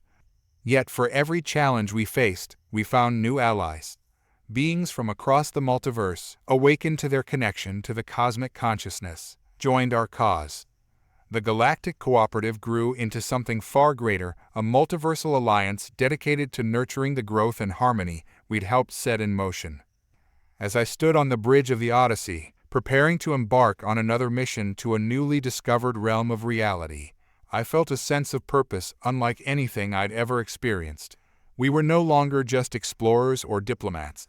We were the caretakers of cosmic evolution itself. "Where to, Major?" Chen asked, his fingers hovering over the navigation controls. I looked at my crew human, Ethery, Zar'koth, Chronomancer, and Void Walker, each a vital part of this grand symphony we were composing across the cosmos. "Wherever we're needed, Commander," I replied with a smile. "The universe is changing, growing, and it's our job to ensure that growth leads to harmony, not chaos." As the Odyssey lifted off, its engines humming with energies beyond our former understanding, I felt the thrill of infinite possibilities before us. We had faced the ultimate challenge and emerged victorious, but our greatest adventures still lay ahead. The harmony of the cosmos resonated through us, a constant reminder of the incredible journey that had brought us to this point and the endless wonders that still awaited us among the stars. Humanity, once bound to a single planet, now stood as shepherds of universal evolution. Whatever challenges the cosmos might throw at us next, we would face them together, united in our diversity, strong in our resolve, and unwavering in our commitment to nurturing the grand symphony of existence. The next movement in the cosmic opus was about to begin, and we were ready to play our part. Months passed, and the Odyssey continued its journey through the ever-evolving cosmos. Each mission brought new wonders and challenges, as we helped countless civilizations adapt to the changing nature of reality. On a distant world orbiting a binary star system, we mediated a conflict between a species of silicon-based life forms and energy beings who had suddenly found themselves sharing the same dimensional space. Our unique team composition allowed us to bridge the gap between their vastly different perspectives, fostering a symbiotic relationship that would have been impossible before the cosmic shift. During a particularly harrowing encounter, we faced a tear in the fabric of reality that threatened to swallow an entire galaxy. Kronos and Nexus worked in tandem, their enhanced abilities allowing them to manipulate time and space in ways that defied conventional physics. With the combined efforts of our entire crew, we managed to seal the rift, saving trillions of lives and preserving a vital node in the cosmic web. But it was during a routine survey of a newly formed nexus point that we encountered something truly unexpected. "Major," Chen called out, his voice tense with excitement. "I'm picking up an energy signature unlike anything we've seen before. It's like it's calling to us." I leaned forward in my chair, studying the readings. "Origin? A small planetoid about half a light year from our current position," he replied. "Sensors indicate it's composed of elements we can't even identify." Intrigued, I gave the order to investigate. As we approached the mysterious planetoid, I felt a familiar tingling at the base of my skull. The cosmic consciousness was stirring, its attention focused on our destination. "Be ready for anything," I warned the crew as we entered orbit.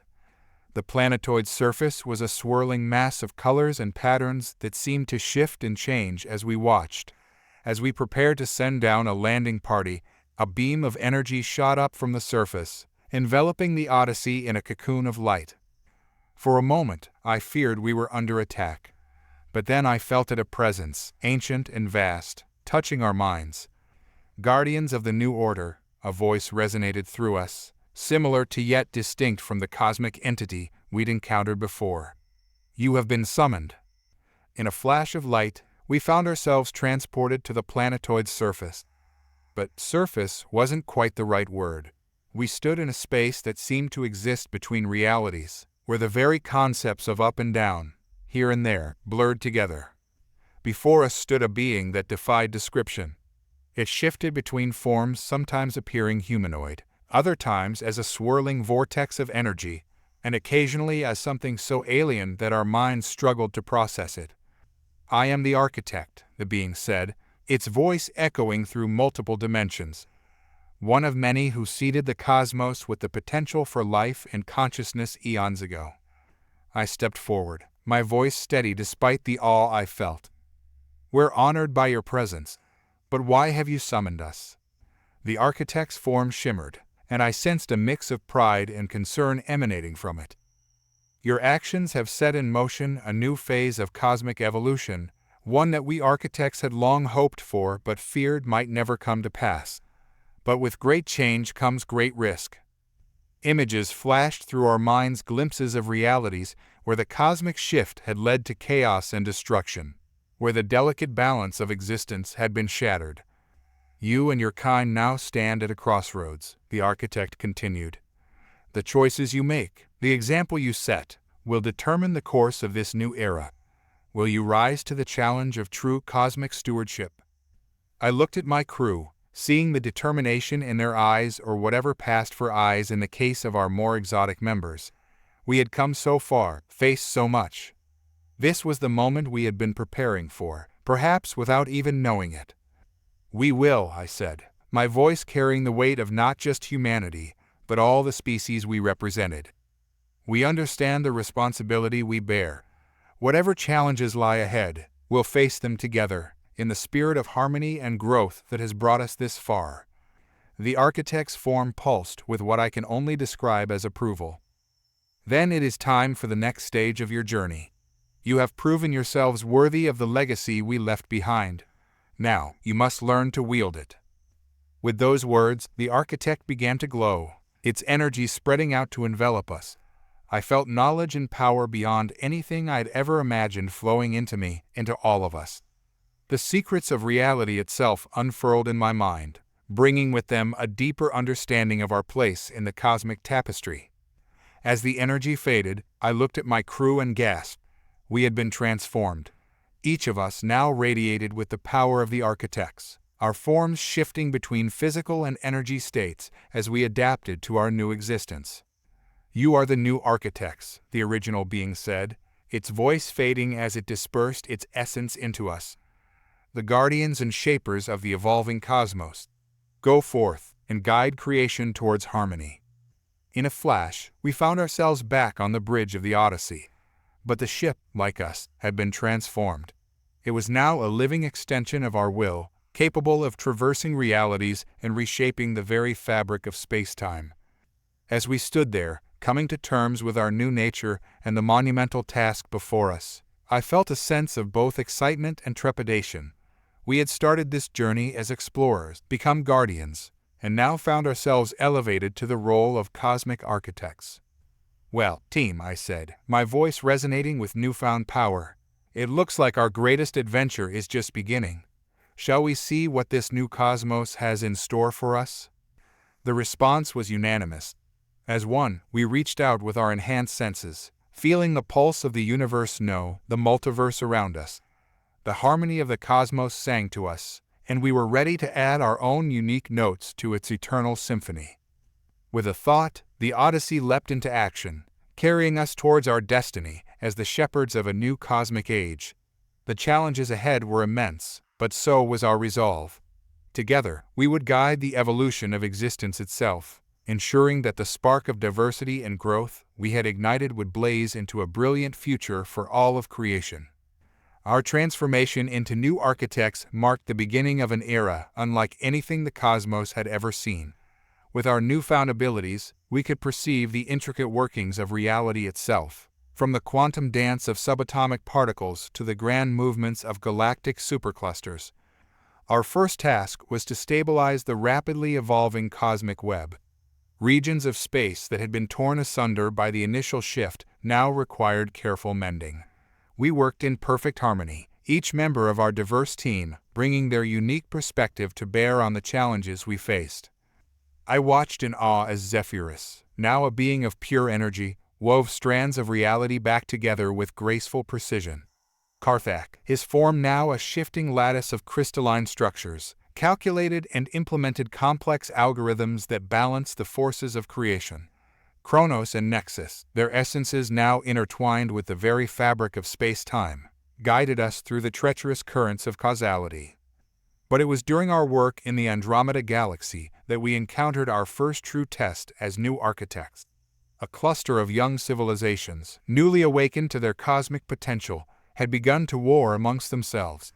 Their conflicts threatened to tear apart a crucial nexus point, potentially destabilizing an entire sector of the universe. As we approached the war-torn region, I felt the weight of our responsibility pressing down on me.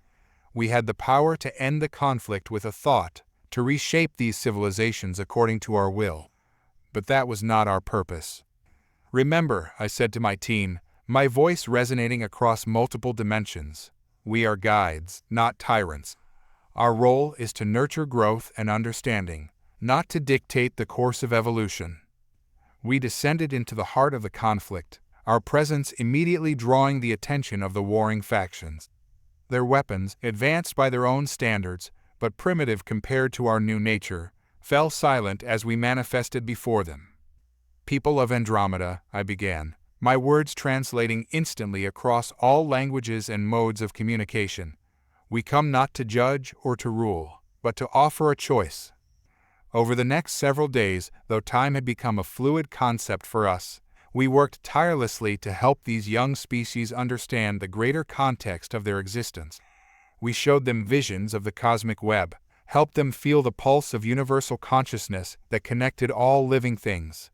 It was Blackwood, his scientific curiosity now merged with cosmic wisdom, who found the key to resolving their conflict. He discovered that the very energies they were fighting to control were in fact complementary, capable of creating a synergy that could elevate all their civilizations to new heights of understanding and capability. Slowly, but surely, we saw the light of comprehension dawn in their eyes or sensory organs. The war that had seemed so vital, so existential, now appeared trivial in the face of the cosmic harmony they could achieve together. As we prepared to depart, having set these civilizations on a path towards cooperation and growth, I felt a surge of pride in our team and our mission. We had faced our first major challenge as new architects and had succeeded not through force, but through education and enlightenment. But our work was far from over. As we traversed the cosmos, we encountered echoes of the force that had opposed us at the nexus of all realities. Pockets of resistance to the new cosmic order, beings who feared change and sought to reverse the evolution we had set in motion. These encounters tested not just our power, but our principles. It would have been easy to simply erase these opposing forces from existence. But that was not our way. Instead, we engaged in cosmic dialogues that spanned eons in subjective time, working tirelessly to understand their fears and to show them the beauty and potential of the evolving universe. Some were swayed by our arguments, joining us in our mission to nurture cosmic harmony. Others remained entrenched in their beliefs, and we were forced to contain their influence to prevent them from undoing the delicate balance we were working to achieve. As we continued our journey, I began to understand the true meaning of our role as new architects. We were not just shaping the physical reality of the cosmos, but its spiritual and philosophical evolution as well. Every choice we made, every civilization we guided, every conflict we resolved, added new layers of complexity and beauty to the grand tapestry of existence. The Odyssey, now less a ship and more an extension of our collective will, carried us through dimensions and realities beyond imagination. We seeded new universes with a potential for life, guided the ascension of entire galaxies to higher planes of existence, and wove the songs of creation into a symphony of infinite variety and harmony. Yet even as we wielded the power of the architects, we never forgot our roots. The lessons of humanity, its resilience, its creativity, its capacity for both great good and terrible evil remained at the core of our being. It was this, perhaps more than anything, that allowed us to connect with the myriad forms of life we encountered, to understand their struggles and their potential. As we stood at the edge of a newly born universe, watching the first stars ignite in a dazzling display of cosmic fireworks, I turned to my team, my friends, my fellow architects. "We've come so far," I said, my voice carrying the weight of countless eons of experience. "But our greatest work still lies ahead. The cosmos is vast, and there are always new harmonies to discover, new movements to add to the universal symphony. Together, We reached out with our senses, feeling the pulse of creation flowing through us. The next phase of our cosmic journey awaited, filled with challenges and wonders beyond imagination. And we were ready to face it all, united in our diversity, steadfast in our purpose, and ever mindful of the delicate balance between guidance and free will. The harmony of the cosmos resonated within us, a constant reminder of the incredible journey that had brought us to this point and the endless possibilities that still lay ahead. As new architects, we had become the caretakers of creation itself, and we embraced that role with humility, wisdom, and an unwavering commitment to the principles that had guided us from the very beginning. Our greatest adventure continued, and the cosmos sang with the promise of eternities yet to come. As eons passed in the blink of a cosmic eye, our role as new architects continued to evolve. We had reshaped galaxies, guided countless civilizations, and woven new strands into the fabric of reality itself. Yet, with each passing moment, we found new depths to explore, new harmonies to orchestrate in the grand symphony of existence. It was during what might be called our billionth year as architects, though such linear concepts of time had long since lost their meaning, that we encountered a phenomenon that challenged even our expanded understanding of the cosmos. At the fringes of known reality, we detected a disturbance unlike anything we had ever seen. It was as if a void had opened up, not just in space, but in the very concept of existence itself. This null space, as Blackwood dubbed it, seemed to be expanding, consuming entire regions of the cosmos and leaving nothing in its wake. "This defies all known laws of physics," Karthak observed, his crystalline form pulsing with concern. "Even in our current state, I cannot fully comprehend what we're seeing." Zephyrus, his energy form flickering with agitation, added, "It's not just consuming matter and energy, it's erasing the very potential for existence. Anything touched by this void isn't just destroyed, it's as if it never was." As we studied this phenomenon, we realized with growing alarm that it posed a threat not just to our universe, but to the entire multiverse we had worked so hard to nurture and protect. If left unchecked, this null space could unravel the cosmic tapestry itself. "We need to contain it," I said, my voice resonating with the weight of our responsibility. "But more than that, we need to understand it. This feels like a test, perhaps the ultimate test of our role as architects." Kronos and Nexus, their essences intertwined with the currents of space-time, probed the edges of the void. "There's something familiar about this," Kronos mused. "It's as if we're seeing the inverse of creation itself." A chilling thought occurred to me. Could this be the work of the original architects? A failsafe of some kind, in case their experiment with the cosmos went awry? The implications were staggering. If this was indeed the work of our predecessors, then we were facing a force as powerful and ancient as creation itself. Our actions in shaping and guiding the evolution of the cosmos may have triggered this response, this cosmic reset button. "If that's true," Blackwood said, his scientific curiosity warring with the gravity of the situation, "then simply trying to destroy or contain this null space won't work. We need to prove that our stewardship of the cosmos has been worthy, that the evolution we've guided is valid." I nodded, feeling the weight of countless civilizations, of reality itself, resting on our next move. "Then that's what we'll do. We'll show the original architects or whatever cosmic force is behind this the beauty and worth of what we've helped create." What followed was perhaps the greatest challenge we had ever faced. We journeyed to the very edge of the null space, our enhanced senses recoiling from the concept of absolute nothingness that lay before us. And there, at the boundary between everything and nothing, we began our work. We poured our essences into a grand demonstration, a living tapestry of all that the cosmos had become under our stewardship.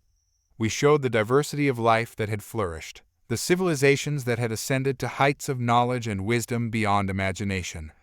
We demonstrated how conflict had been transformed into cooperation, how the fear of the unknown had given way to a celebration of infinite possibilities.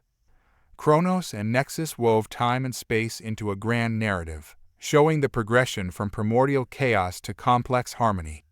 Zephyrus and Karthak brought forth the beauty of physical laws working in perfect concert, from the dance of subatomic particles to the majestic swirl of galactic superclusters. And I, drawing upon the core of humanity that still burned within me, brought forth the intangible qualities that made it all worthwhile: love, courage, curiosity, the unquenchable thirst for growth and understanding that had driven us from our first steps on Earth to this ultimate moment at the edge of existence. For what might have been an eternity or a mere instant, we held this cosmic showcase before the encroaching void. And then, slowly at first, but with growing certainty, we felt a change. The null space began to recede, its boundaries becoming less defined, less absolute. From the void emerged a presence, not a being, not an entity, but a concept so vast and ancient that even our architect's senses struggled to comprehend it. It was the source, the origin point of all that was, is, and could be. No words were exchanged, no thoughts communicated in any way we could describe, but we understood. Our efforts, our stewardship, our nurturing of the cosmic harmony, it had been recognized, validated. The test, if it could be called that, had been passed. As the null space dissipated entirely, we felt a shift in our very beings. We had transcended even our roles as new architects. We had become one with the cosmic consciousness itself, not as rulers or creators, but as integral parts of the ever-evolving symphony of existence.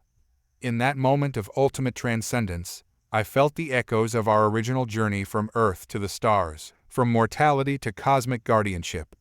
Every step, every challenge, every triumph had led us to this point, and yet I knew that this too was just another beginning. As we reintegrated with the fabric of the cosmos, now more attuned to its deepest rhythms than ever before, I shared a final thought with my team, my friends, my fellow travelers on this infinite journey. The harmony of the cosmos isn't a destination. It's an eternal journey of growth, change, and discovery, and we will always be here, not to control or dictate, but to nurture, to guide, and to marvel at the infinite wonder of existence. With that, we dispersed our consciousness across the multiverse, becoming one with the cosmic song. Our individual identities merged with the grand chorus of creation, ready to inspire, to protect, and to evolve for all eternity. The adventure that had begun with a single human step now encompassed all of reality, and in the endless expanse of cosmic possibility, the echoes of our journey would resonate forever, a testament to the incredible potential that lies within every spark of consciousness in the vast, beautiful, ever-changing harmony of the cosmos.